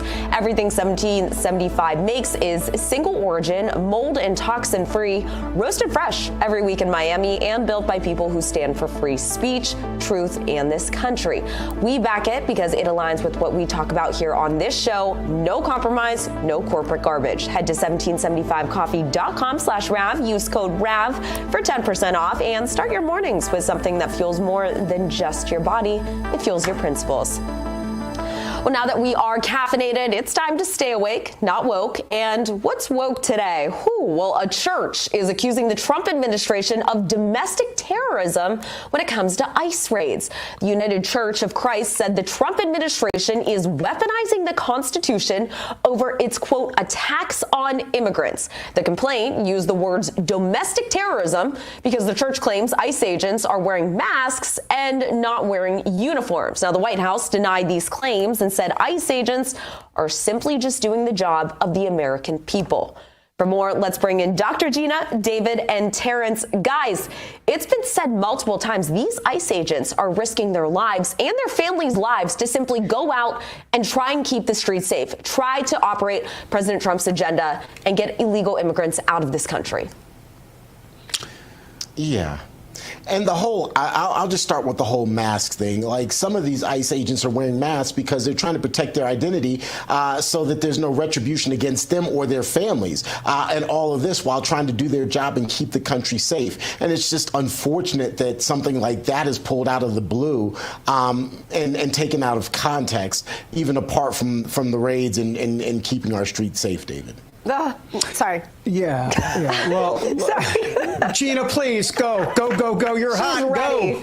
She's ready. Sorry. The hypocrisy. Now they want masks off. I remember when they were going into churches to make sure that people had their masks on. I think the ICE agents should just say they're afraid of COVID, and that's why they're wearing the masks, right? Because that's all the liberals can relate to is tyranny. So just say, hey, we're going into churches with our masks on because we're worried about COVID, and we just want to go in there and make sure everybody's wearing their masks. Oh, by the way, we found some illegals and had to get them out of here. Oops. Sorry, David. It was a 2-for-1. 2-for-1. No, of course. You were all wound up. Wind her up. Go. I wasn't does that hypocrisy not strike you? They didn't care at all when people were raiding our churches, right, to make sure we had masks on. And now they're saying, oh, don't go into churches and take your mask off. Please. Zero cred. Zero. Well, talking about hypocrisy, let me continue on with what are being called sanctuary churches. This is a new movement. I say new movement. It's been around forever, right? It's a sanctuary church movement. It's actually called the New Sanctuary Movement, and it's a bunch of faith-based organizations and churches that, in essence, all get together and provide. Exactly. Thank you for that, for sure. That provide legal aid and, a place of shelter and XYZ. I actually interviewed an illegal immigrant, I don't know, it was about 12, 13 years ago in south of L.A. at one of these churches. I was doing a story about these sanctuary churches. They've been around forever. And of course, they cloak it all in compassion. But this is the problem. These are the same churches that fly the LGBT flag outside of their churches. But beyond all of that, they talk about compassion, but what they don't talk about is the law and order part of it. And law and order is compassion. When you are enforcing the law and you have rule of law, that is compassion because people need to understand what the rules of the road are.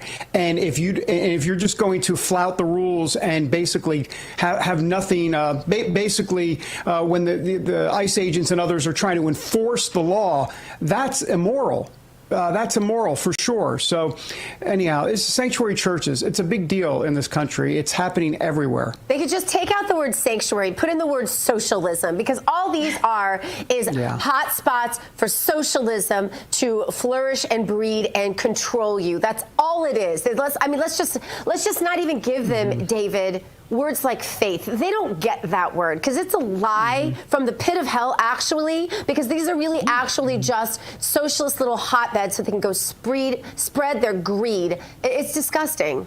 Well, get ready, because now I think there's going to be more arising, especially with the Democrats' plea and trying to really milk everything with the ICE raids. I mean, I wouldn't be shocked if we just continue to see more of this. It's just sad what some of these churches are doing to exploit this situation. But great commentary, as always. Dr. G, I love when she gets fired up. Oh, yeah.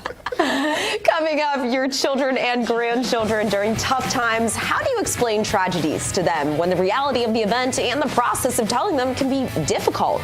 In moments, we learn on Faith for some advice on how to do just that as American Sunrise continues.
God bless the USA.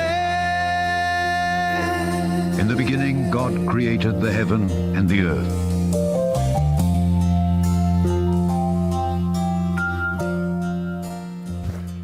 All right, welcome back to American Sunrise. It is time now for our moment of faith, brought to us by Lee Greenwood and the God Bless the USA Bible in Focus today, explaining tragedies to our children. Recently in Texas, at least 130 people died as a result of the horrific flooding earlier this month.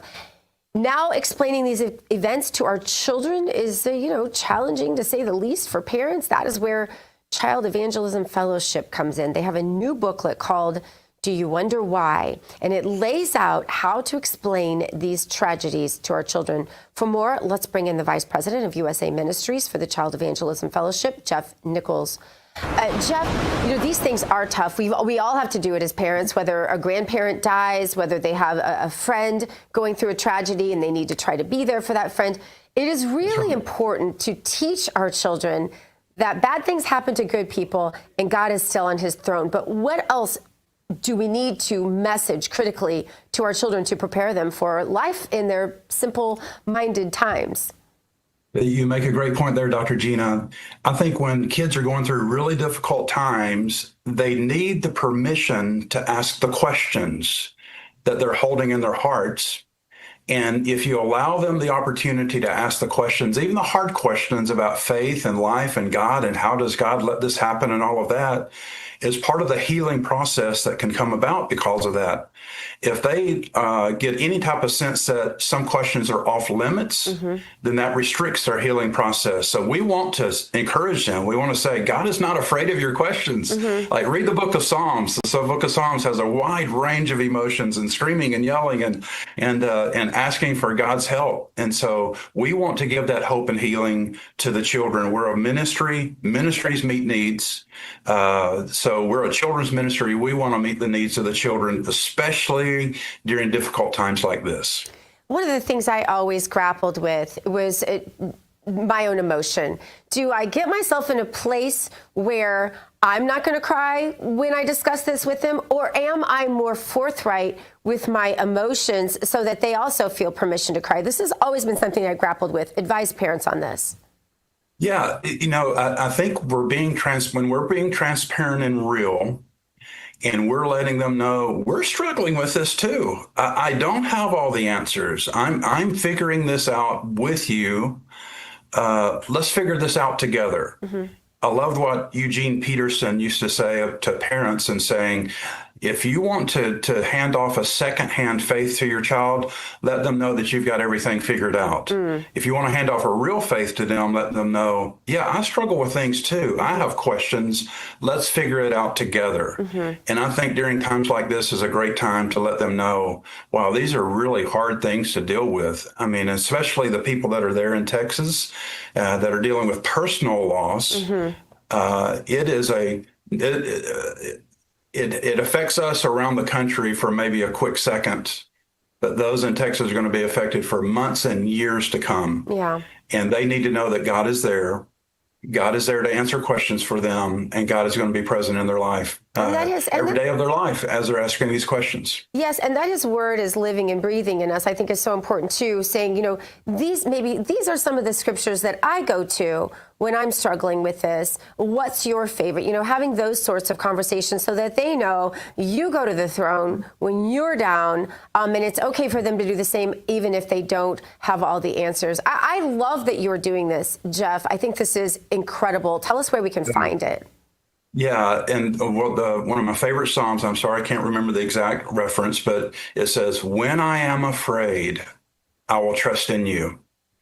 I had a really good friend whose son was having nightmares at night. She taught him to wake up in that nightmare and say those words out loud. When I am afraid, I will trust in you. That's wonderful. And that's the critical times in life where God shows up, not just in the rosy times when we go to church and everything seems good and everybody's got their Sunday dress on. But in critical times in their life, that's when God shows up. Right. That's what He's always done. He's been doing this a very long time, and He knows us very well. Right. And He wants to show up in times of crisis like this. Yeah, Jeff, where can we find these resources? The resource that we have is Do You Wonder Why booklet. Actually, this was written years ago. It was written actually as a response to the 9/11 tragedies, giving answers to the questions that kids are going to have, like, why did so many bad things happen, and why did God allow this to happen, and how can I get through this terrible time? We've distributed millions of copies of this booklet around the world. And where can we find it? Yeah, you can find it at online at cefonline.com/why. Okay, and great. It's just a tremendous resource to help kids answer their questions that they're having during this time. I wish we had more time. Jeff, thank you so much for what you're doing. What an intentional, wonderfully thought out ministry. Thank you. We'll be back with the second hour of American Sunrise in 2 minutes.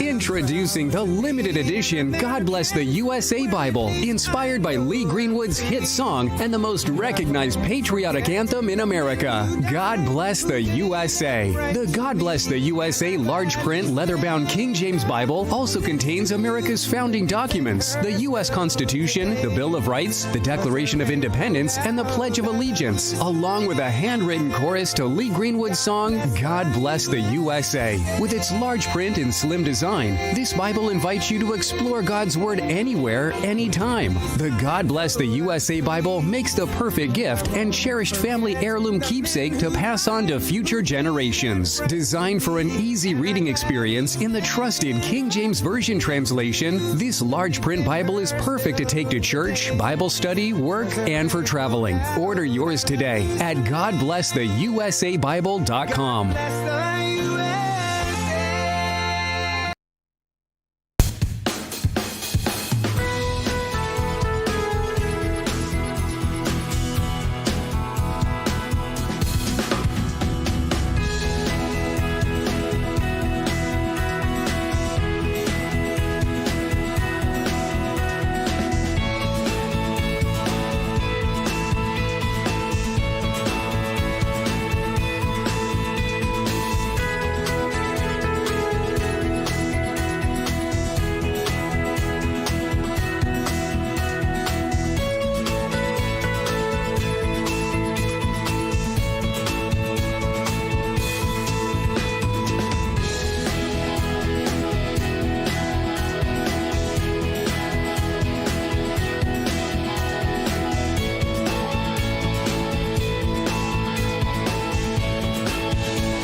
Ahead on this second hour of American Sunrise, a political bombshell uncovered.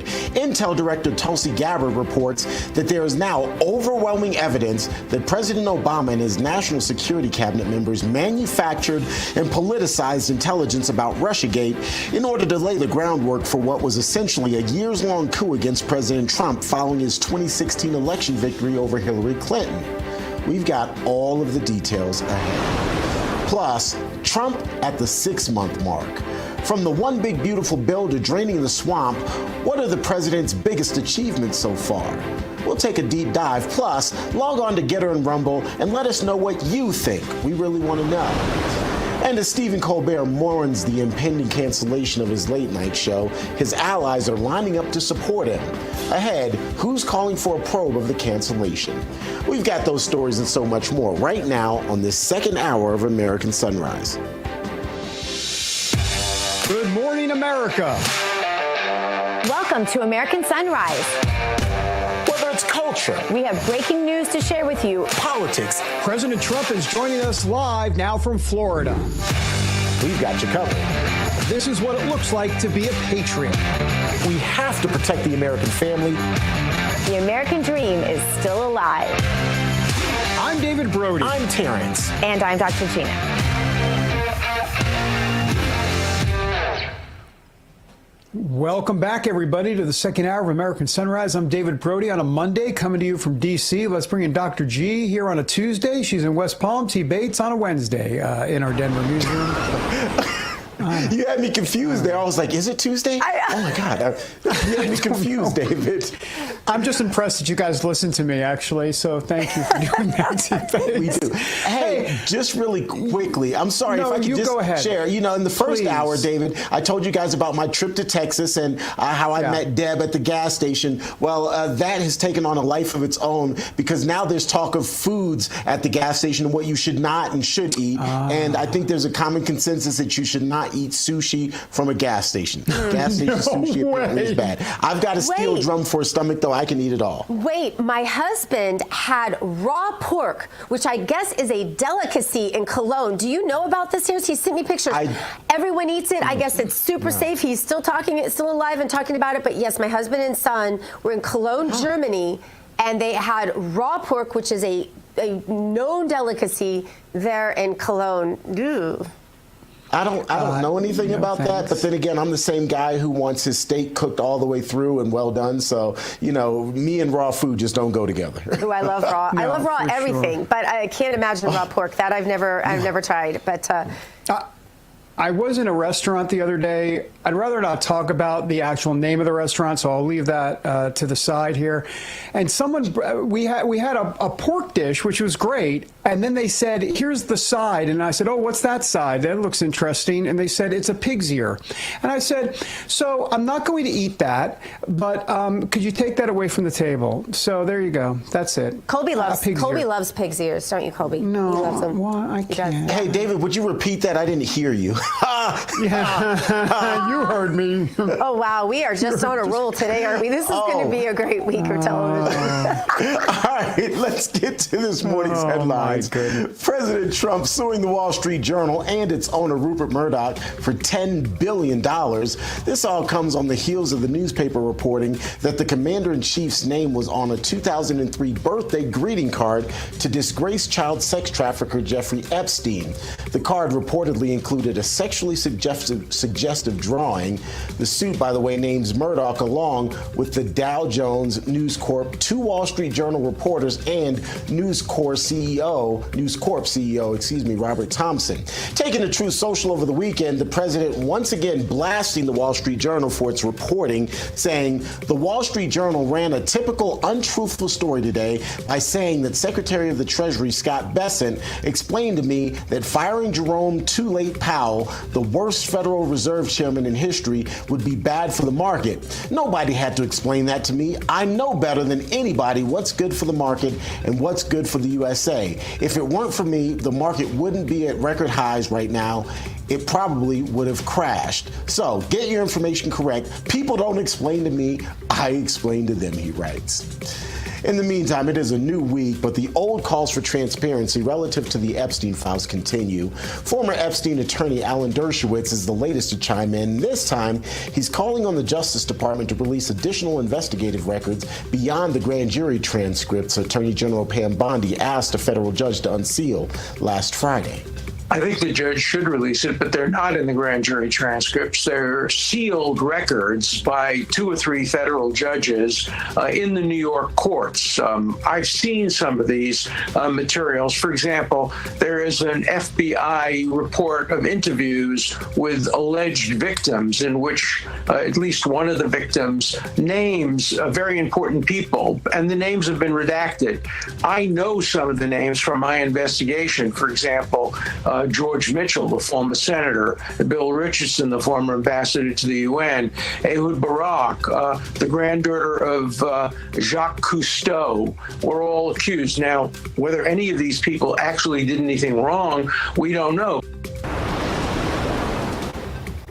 By the way, Dershowitz doesn't believe a client list exists, but he does say there are plenty of additional documents that will give the public a clearer picture of what was ultimately going on. That's a quick check of your headlines. We'll have more headlines coming your way shortly, but now let's get back over to David and Dr. Gina. David, speak up so I can hear you. Here I am. I'm speaking loud and clear, T-Bates. All right, turning our attention now to Washington. President Trump just passed the 6-month mark of his presidency. Meanwhile, we have explosive allegations that are rocking Washington. They always say that, rocking Washington. But this is true. Look at this. I mean, Tulsi Gabbard levels treasonous conspiracy accusations at the Obama administration over the Russia probe from back in 2016 and onwards. Listen to the case that the Intel director laid out against Obama and his cronies. Here it is.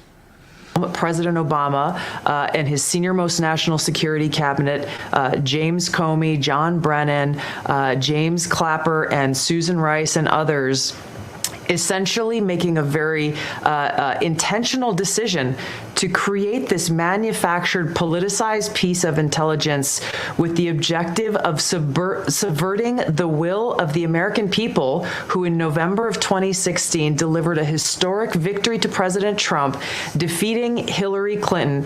And President Obama and his team, their goal was to essentially not accept the decision of the American people and to use this manufactured, politicized intelligence as a means to enact what would become essentially a years-long coup against President Trump. Joining us now with a reaction from D.C., RAV Chief White House Correspondent Brian Glenn. Brian, Tulsi Gabbard might want to take a food tester along with her, FYI, there in the deep state. Yeah, David, good morning. Of course, this is nothing new to any of us. We knew this back in 2021, shortly months after that election, of all of this. So do I get excited about any further prosecution? No, I don't, because we can call this Red Meat Monday, because we're just throwing red meat out to the base. And don't get too excited, because I'm still waiting for any kind of charges against Hillary Clinton, avoiding the subpoenas and smashing the cell phones and breaking up the computers and the bleach bit. Nothing happened then. So, yes, Tulsi Gabbard, I want full investigation of all of this. But at the same time, I'm not going down another endless rabbit hole of would we get justice one day when I haven't seen justice in the years before. What, Brian, just a quick follow-up, Terrence, excuse me. What are the laws regarding actually prosecuting former wives of presidents, former presidential candidates, because we're talking about Hillary Clinton, Barack Obama, and the rest of it? Yep. That's an excellent question. I know that some would say you can't prosecute a former president, you can't prosecute a sitting president. I mean, there's so many, it's so wishy-washy. The left has completely erased what you can do and what you can't do. So for clarity on that, I actually don't know. I wish I did know. But I do know one thing. I think leading the base down these wishful thinking paths, that all of this accountability, which we all want as the base, there is no discrepancy on that. We all want this. I just don't think it's physically or actually possible to do. And I think it gets a lot of hopes down the line will be broken when it's not delivered. But I certainly like the messaging on this, because it's all true. Hey, Brian, since you're there at the White House, what's the mood there as we are now right there at the 6-month mark of the Trump presidency? How do you assess how successful this presidency has been so far? Yeah, it's been an amazing 6 months. You'd figure he's delivered on 20 of the 47 promises he's done. I think out of everything, closing the border and going down to 0 border crossings in May and in June is almost unheard of. President Trump often jokes about it. It couldn't possibly be true, but it is. So I think the fact that he shut down the border, he has reversed the flow in this country, and he has launched the biggest mass deportation that this country has ever seen. So those are promises on that. If you look at inflation, think about where we were 3 years ago when double-digit inflation across the board, from every consumable good to every service, airline industry, everything was double digits. We now have virtually 0 inflation over the last 6 months since his term started. So economically, he has reversed us. Foreign policy, he's definitely gotten more involved in foreign policy. I think Joe Biden's foreign policy before was non-existent. The world took advantage of the U.S. That is no longer the fact. And I will say this probably resonates with many people at home right now. That executive order keeping men out of women's sports was huge to parents, especially as we come up for August 1st, when many of Americans, high schoolers, middle schoolers, elementary, they go back to school. They are now protected by this executive order. That is such a great point. I think that's undervalued and underestimated in all of this. We've given attention to it, but that's huge. And the 2 genders, let's get back to sanity, a revolution of common sense. Brian Glenn, great to have you, as always. We appreciate you. Thanks, B. Thanks, Brian. Thank you. And David, I would have sent the pig ear back to the kitchen as well. I'm not eating that. It's going back. Going back. That's for sure. And I can confirm that's not kosher. Okay, sir. Thank you so much. Coming up, I'm laughing at my own joke. The Writers Guild of America wants a probe of Stephen Colbert's cancellation by Paramount CBS, alleging a bribe to Trump. We're taking a look at that claim as American Sunrise continues.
Let's spill some tea.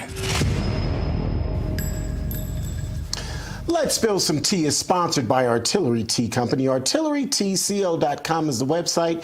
Use the promo code RAV for 10% off of your next order. Artillery Tea is all natural. It's whole leaf. The tea bags are chemical free, and each can be used not just once, but twice. Artillery Tea Company is family and veteran owned and operated, and a portion of your purchase goes to help veteran and first responder charities.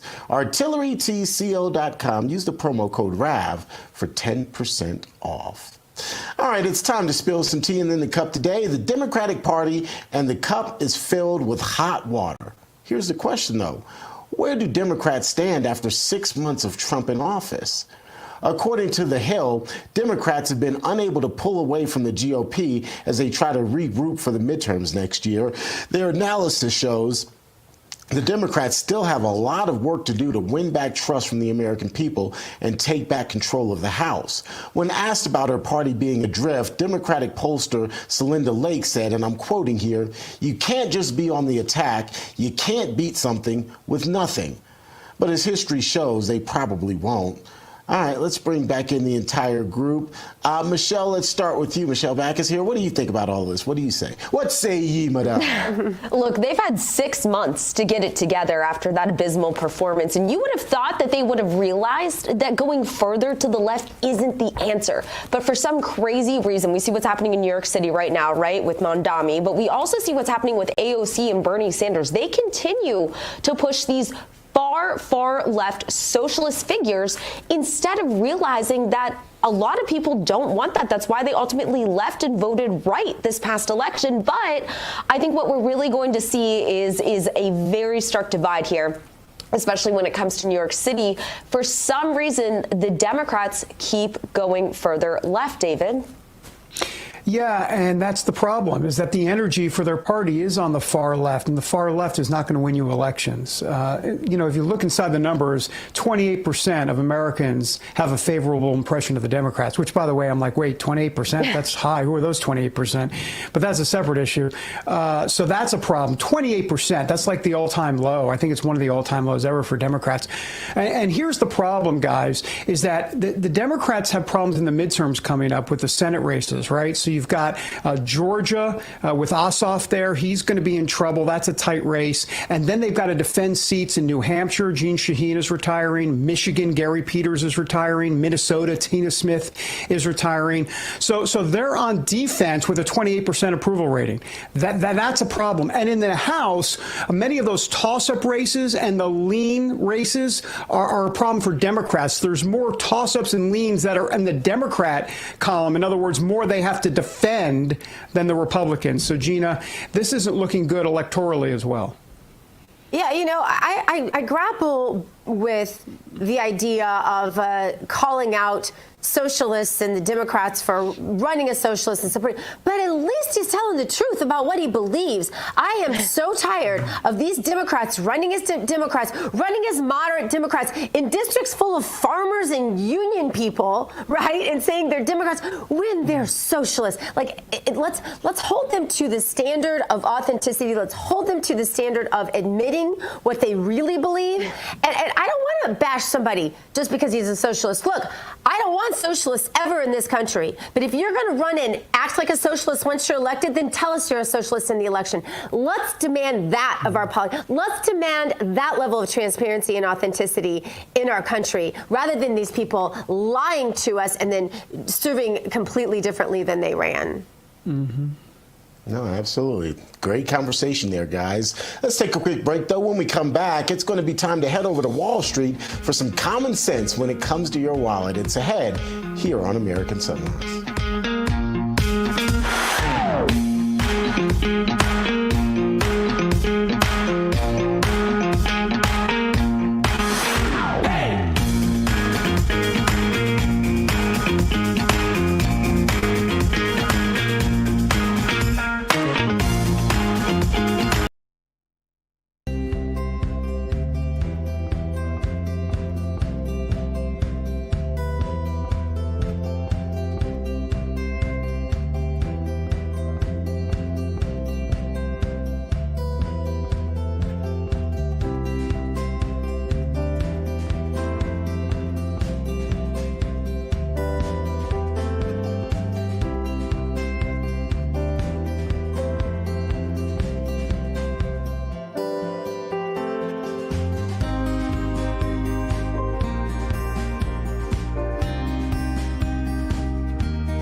The St. Louis Arch, the gateway to the West.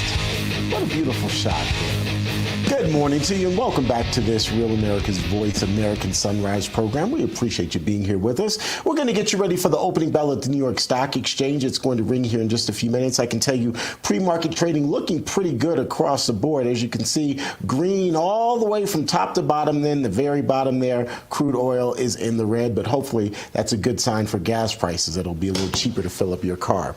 We'll get you updated and take you to the opening bell here in just a little bit. But now let's get you over to David. David, good morning.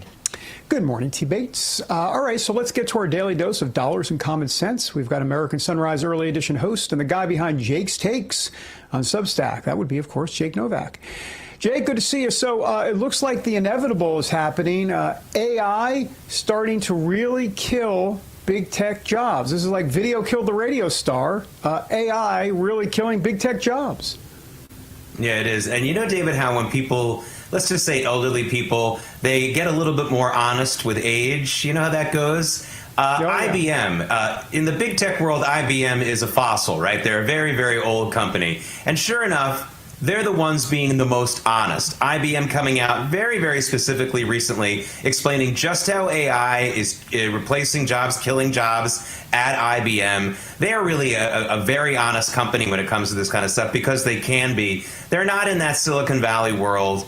And by the way, they still remain a major, major tech company, just no one talks about them anymore. And they're telling everybody what we've always known. And it's interesting, this comes on the heels of, you remember Mike Rowe, the dirty jobs guy. He made a statement last week that got very viral around the internet where he said, you know, David, we've been telling kids for 15 years, learn to code, learn to code. Well, AI is coming for the coders, but it's not coming for the welders. It's not coming for the plumbers. It's not coming for a lot of people who do the dirty jobs out there. So maybe we need to tell our kids, go forget the college money, go start a plumbing business because AI can't replace you there. No, that's a really good point. All right, so let's talk about the WNBA, shall we? So the league, why am I laughing? The league still loses a lot of money. So they don't seem to get that at the WNBA, or do they? What's happening here from a business perspective, Jake? You know, the WNBA to me is getting actually more watchable, but it's still a money-losing operation. You know, and by the way, for those of you who think the WNBA is new, it's 28 years old, folks, and it's never turned a profit. So the players at the All-Star game over the weekend during one of the warm-ups all wore T-shirts saying, pay us what you owe us. Well, if you're working for a company that's been losing money for 28 years, they don't owe you anything.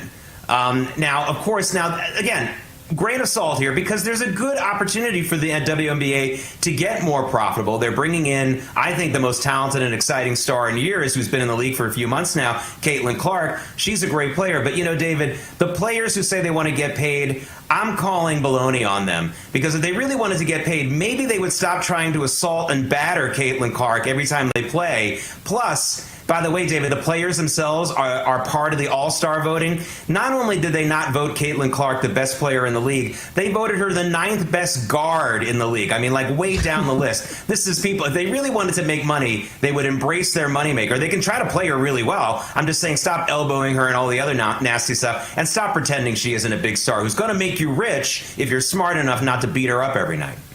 Yeah, interesting. All right, let's, I guess, speaking of losing money, let's talk about CBS Paramount. They announced it's canceling The Late Show with Stephen Colbert. We've talked about it. So people like Elizabeth Warren, Bernie Sanders are saying censorship. What's the rest of the story, Jake? Well, the rest of this, here's what a lot of people aren't talking about. A lot of people, including Real America Voice, doing the good reporting of saying that show, The Late Show, has been losing $40 million a year. Also, I know a lot of people who hate Donald Trump.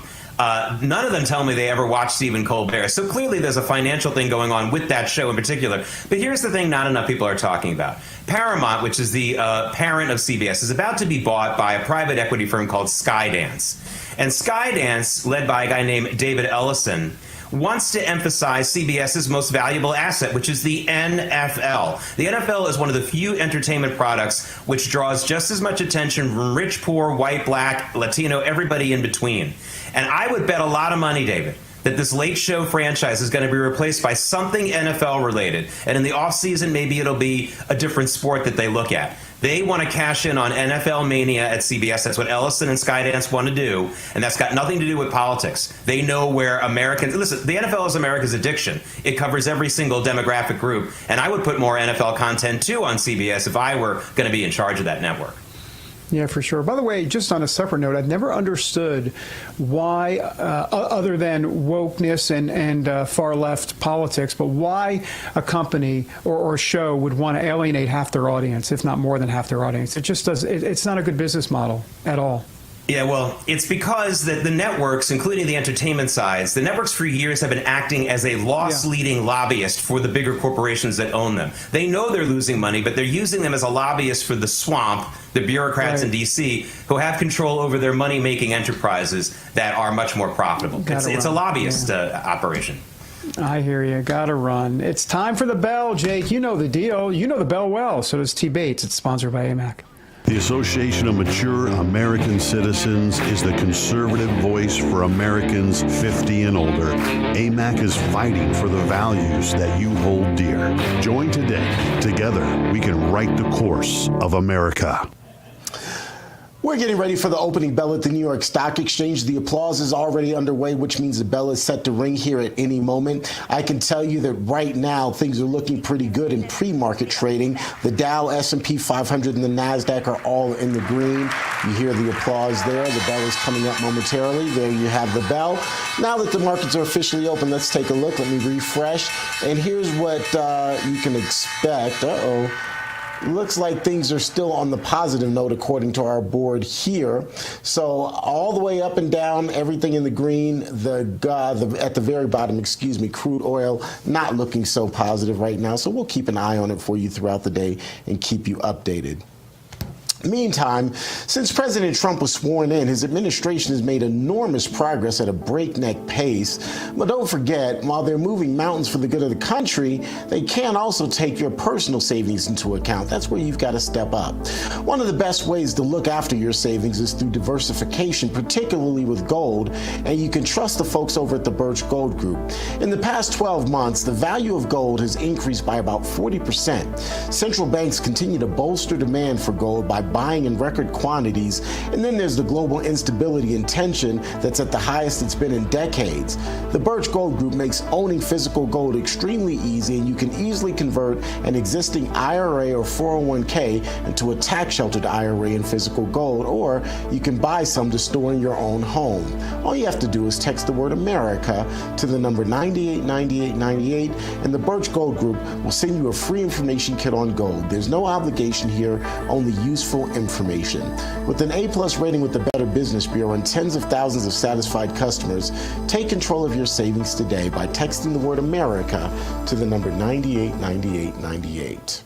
All right, let's take a quick break. When we come back, it's been a whirlwind 6 months of winning with President Trump at the helm of the country. So where do Democrats stand in polls at this American milestone? Find out that information ahead on American Sunrise.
back to American Sunrise. I'm Dr. G. We thank you for joining us this morning. It is now time to take the political pulse of America. The beat today, nothing to laugh about.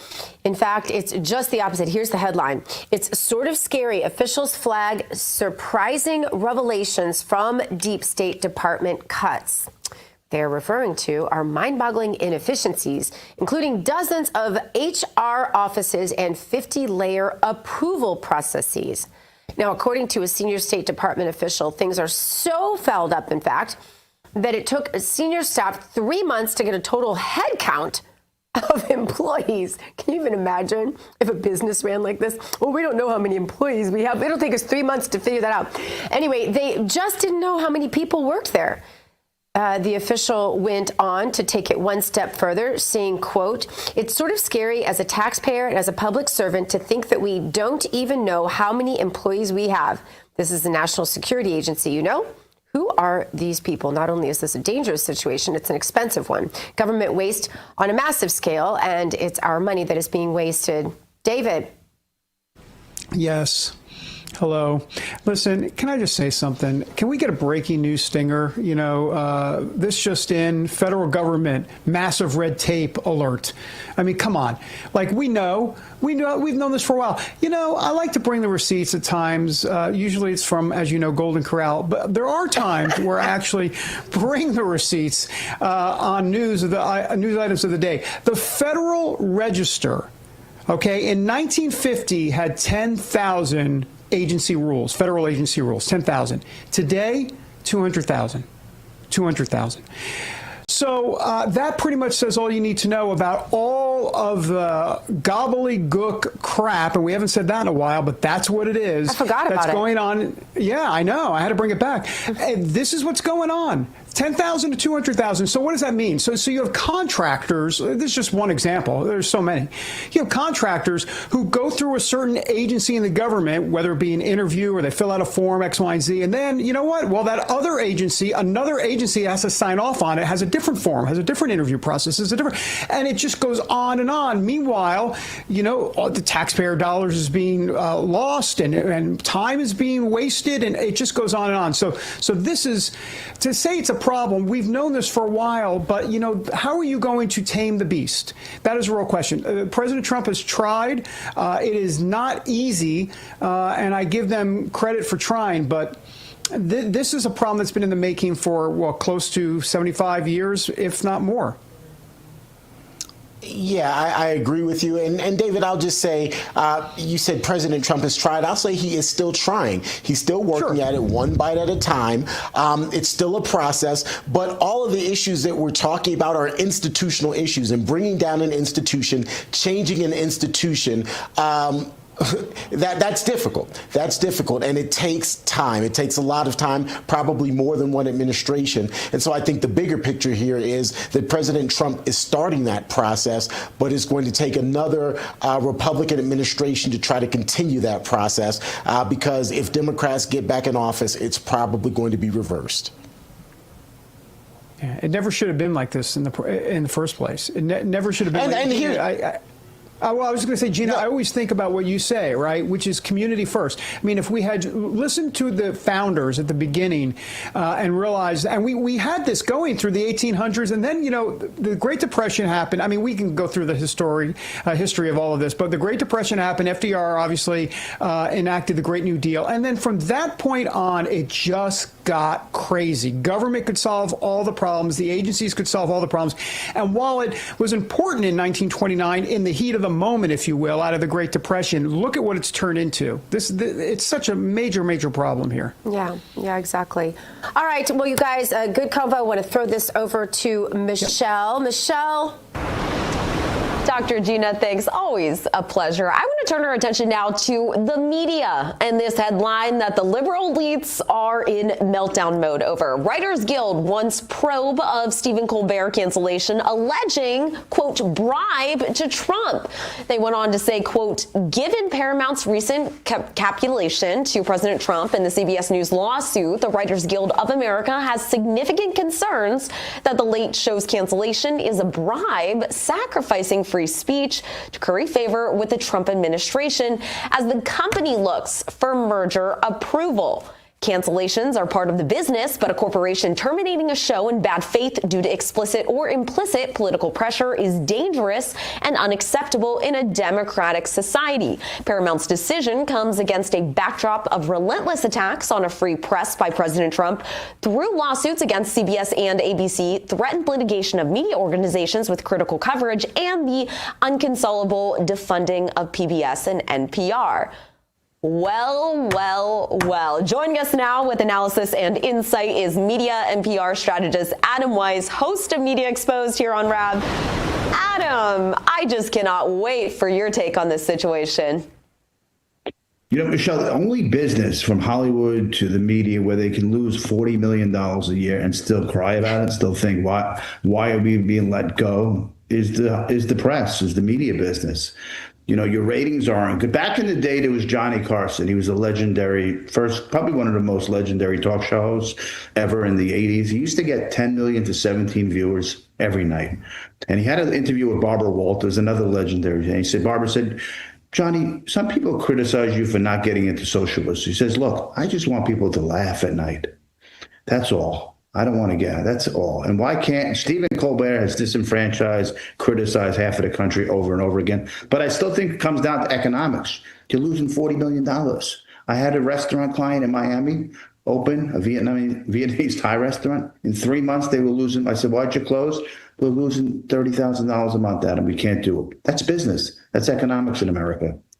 Yeah, that's a good point, Adam. At the end of the day, it comes down to business, and they were spending a large chunk of change. It's also interesting, Adam, because you look at the guests that Stephen Colbert had on his show. I mean, he was propping up so many liberal names.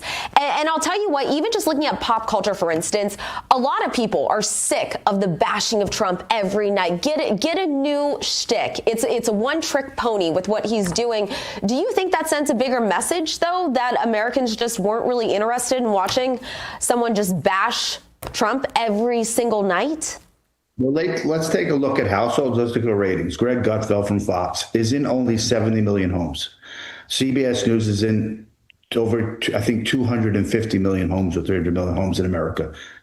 Greg Gutfeld was getting in the last quarter about 3.5 million viewers. Colbert has about 2.5 million viewers. Look at that. 3 times the audience you can reach, and yet someone who's just pretty much funny, talks a little politics, is blowing your doors away. That's an embarrassment. And they're so guided by their hatred of Trump and their ideological furor on the left. He was like they're like a cult, some of the people on the left. And their cult leader was Stephen Colbert. And the cult fizzled out just by economics. The cult is done. Economics comes through. And sorry, Stephen, it's not about Trump. Because if it was about the merger, they'd fire him right away. Why? They're giving you a whole other year, until May of next year, to finally end the show. So it's really not about the merger. Yeah. Oh, yeah. We know how private equity works firsthand there. Well, let's change gears now, because on Friday, the third ex-Biden White House staffer invoked her right against self-incrimination and declined to answer whether Biden's team instructed her to lie about Biden's failing health. There was no legacy media network coverage of it. Adam, would you say it's a case of extreme Trump bias, the legacy media covering yet again for old Joe, or both? What's your take? This is a big story. The doctor pleaded the fifth, like Joe Biden's doc pleaded for 15 or 17 times. Jill's chief of staff pleaded the fifth many times. And I don't see any coverage anywhere. This is some of the biggest story. Do we have a sitting president that was half dead, didn't know where he was? And the doctor was just pleading the fifth, and it was questions that had nothing to do with HIPAA violations, right? We understand you're a doctor, you can't answer some questions, but these were general questions, and he refused to answer them. Everyone refused to answer them. What are you hiding, right? Well, Adam, here's my question. The legacy media seems to not be covering this AutoPen scandal, which I think is massive news. It's yet again as if they're trying to gaslight us into thinking it just never happened or trying to blow it under the rug. I mean, this is a massive story. I talked about the very beginning of Trump when Joe Biden first got in. There was so many little scandals, and they would touch on it, but they would never blame Biden, and they would never move the story forward, which is unusual because everything a president does is newsworthy, and you're supposed to follow other stories. They didn't want to follow it up because it would make him look bad. And yet we know right after he left office, we had all these insiders, Democrat writers, and the legacy media writing books of the cover-up, and they were in on the cover-up. So here we are again. They're in on the cover because you know why they're not writing about it? Because they were in on these cover-ups. All these stories we see, the inside Beltway reporters, the White House correspondents, they all knew about this, but they were in on it. Yeah, they 100% were. It's interesting to see the future of media, and it's something that we're watching play out before our eyes. I think, again, we're in the middle of an industrial revolution, but you see Stephen Colbert getting canceled, more and more people canceling their cable subscriptions. Where do you see things going in the next few years as more late-night talk shows and hosts that are on the left, their ratings keep plummeting? Last night, I saw my friends texting me out, and they were driving back from the Ham. Said, Adam, we just watched your show on the app. All of us, we really liked it. Because you're a star, Adam. Well, but I'm saying just how easy it's become. That I downloaded the app on the drive back. They watched it, and I had another person say, "I'm watching something on streaming platform at home." So, with the rise of alternative media like us and other people out there, tremendous amount. I think there's only growth. And people want to hear different ideas, and they're sick of being lectured to. And if you could just get back, look, people stressful days. Economics not hard. Everybody has a tough life. Who wants to be lectured about politics at 11:30 at night when you're sitting down and you just want to rewind? And that's the problem at the end of the day. If they just got back to comedy, they would do okay, wouldn't they, Michelle? Yeah. I mean, that's why I stopped watching Saturday Night Live for so long. It was exhausting. You don't want to go there and hear political opinions. But Adam Weiss, our star, thank you so much for joining us. Thank you, Michelle. Thanks for having me. Of course. We'll have more on American Sunrise in just a moment. Don't go anywhere.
Michigan, good morning to you. Welcome back to American Sunrise, everyone.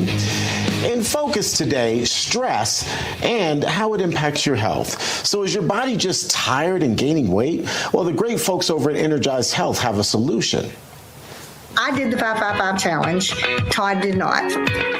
So I did lose the 5 pounds that you said I would. After the 555 challenge, I had no hot flashes, no leg cramps, no sciatic nerve pain. None of that has come back. None of that has hit me yet. My hair started growing and got softer. I do have what's called like silent reflux. That's gotten better, and I don't sleep with my CPAP anymore. I watched this man. 4 pounds fall. That's true. He did lose 4 pounds just by following me on the 555 challenge. I'm doing it, and I'm going to keep on doing it. We love you guys. If I can do it, anybody can do it. Come on, let's go. I love that. If I can do it, anybody can do it. Let's bring in the founder of Energized Health, John Jubilee. John, you're smiling ear to ear there. You're really able to help people deal with all kinds of things. And I would imagine one of the root causes is stress.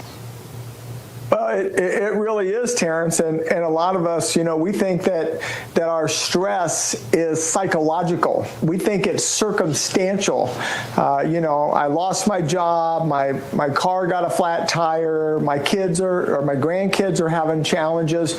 So many times, Terrence, we blame ourselves or the circumstances of life for stress when it's not circumstantial, it's physiological, it's biological, and just through this beautiful science that doctors don't even talk about, which is going to the cellular level, get your optimal health at the cellular level, Terrence, that will push inflammation and toxins out of the body and allow people to be stress-free and anxiety-free physiologically.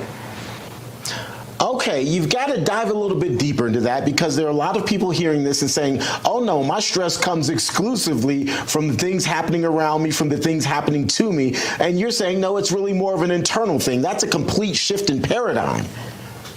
Well, it really is, but I can absolutely make the scientific case for it. And let me just use an example all of us can understand. Your car is designed to have 4 tires. But if you came out one day and someone had stolen 2 of the tires, let's say they took the back tires off of your car, but you have a front-wheel drive car, well, you could still drive the car, but that car has a lot of stress, right? It's a lot of stress. There'll be sparks flying. You'll be damaging the car, driving on 2 because it's designed to drive on 4.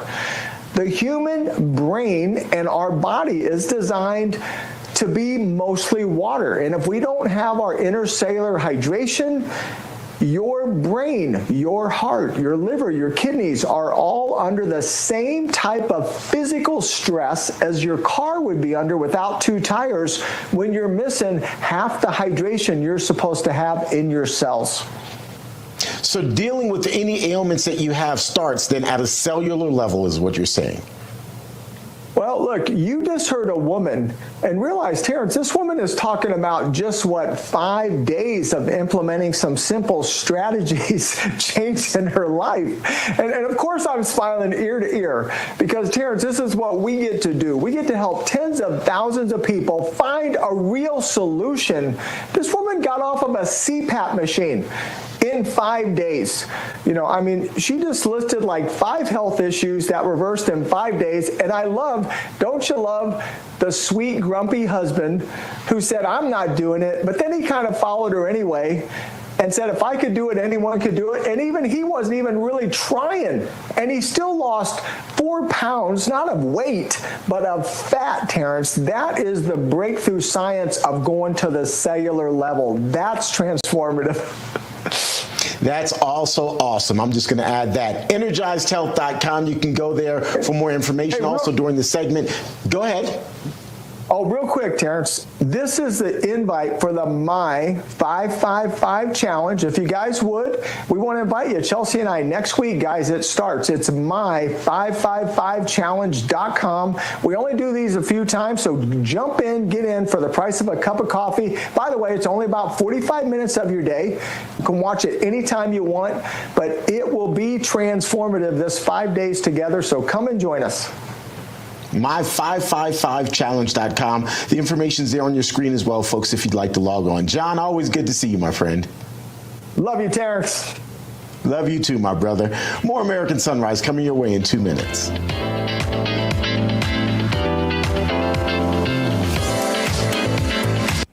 Breaking news from Real America's Voice. Hey, folks, we want to take Kristi Noem before we go to break. She's speaking live in New York City about the ICE agent shot there over the weekend. Have a look. dangerously by violent criminals that have been run loose here in New York City, but also in this country as a result of sanctuary city policies and the policies of the Biden administration. I just want you all to know that we have our hearts and our prayers going out with our officer and with his family and his friends, and we'll be lifting him up in prayer for his quick recovery and his healing from this terrible tragedy that has befallen him. Listen, our officer was off duty on Saturday evening when him and his friend were attacked. They were attacked by two individuals that were set on robbing them, and thankfully he had his service weapon with him and was able to defend himself and his friend, and injured one of those individuals that was trying to do them harm. His quick action speaks to his tenacity and his excellence in training and skill, and because of that, one of the perpetuators was wounded in this interaction and was incarcerated when he came in to get medical treatment. One of the suspected attackers, the one that was injured, his name is Miguel Francisco Mora Nunez, a Dominican national that was entering into this country illegally back in 2023. He was then released back into this country by the Biden administration. Miguel Francisco Mora Nunez is and has a rap sheet that is a mile long. He was arrested. He was charged with grand larceny and also assault. The state of Massachusetts has an active warrant out for him for armed robbery with a firearm. He also has many other charges against him, such as kidnapping and witness intimidation. There's absolutely zero reason that someone who is scum of the earth like this should be running loose on the streets of New York City. He was arrested 4 different times in New York City, and because of the mayor's policies and sanctuary city policies, was released back to do harm to people and to individuals living in this city. Make no mistake, this officer is in the hospital today fighting for his life because of the policies of the mayor of this city and the city council and the people that were in charge of keeping the public safe. They refused to do so, and now we have the situation on our hand where someone who has dedicated their lives to protecting the public is now fighting for his own. I'm calling on every single mayor and sanctuary city and sanctuary governor to change their policies and to change their tactics right now. Their job is to take an oath to protect the public, to protect families that are out there every single day trying to provide for each other and to try to live the American dream, and they want to do so safely in their own communities. How many more lives will it take? How many more people have to be hurt and victimized before we have public safety be a #1 priority in some of our largest cities? When I look at what Mayor Adams has done to New York City, it breaks my heart to see the families that have suffered because of his policies. We can look across this country at other mayors. We look at Mayor Wu in Boston and what has happened there under her watch. What's happened in LA with the riots and the violence and the protests that have gone on because of Mayor Bass and what she has perpetuated. When you look at Mayor Johnson in Chicago and how devastating it is to live in that city and some of those poorest communities, how they suffer every single day with the violence that's in front of them, just because these individuals are protecting criminals. They're protecting criminals who go out and murder, rape, rob.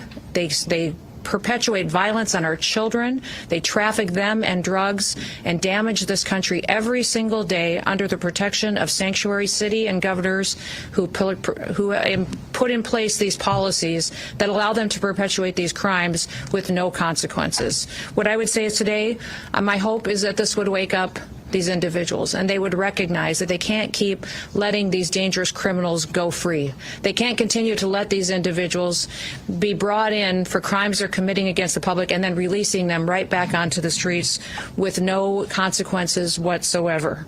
Fortunately for us today, our officer survived. He survived. He's going through a very difficult time, and I would ask that you respect him and his family and his friend who was with him and what they have gone through.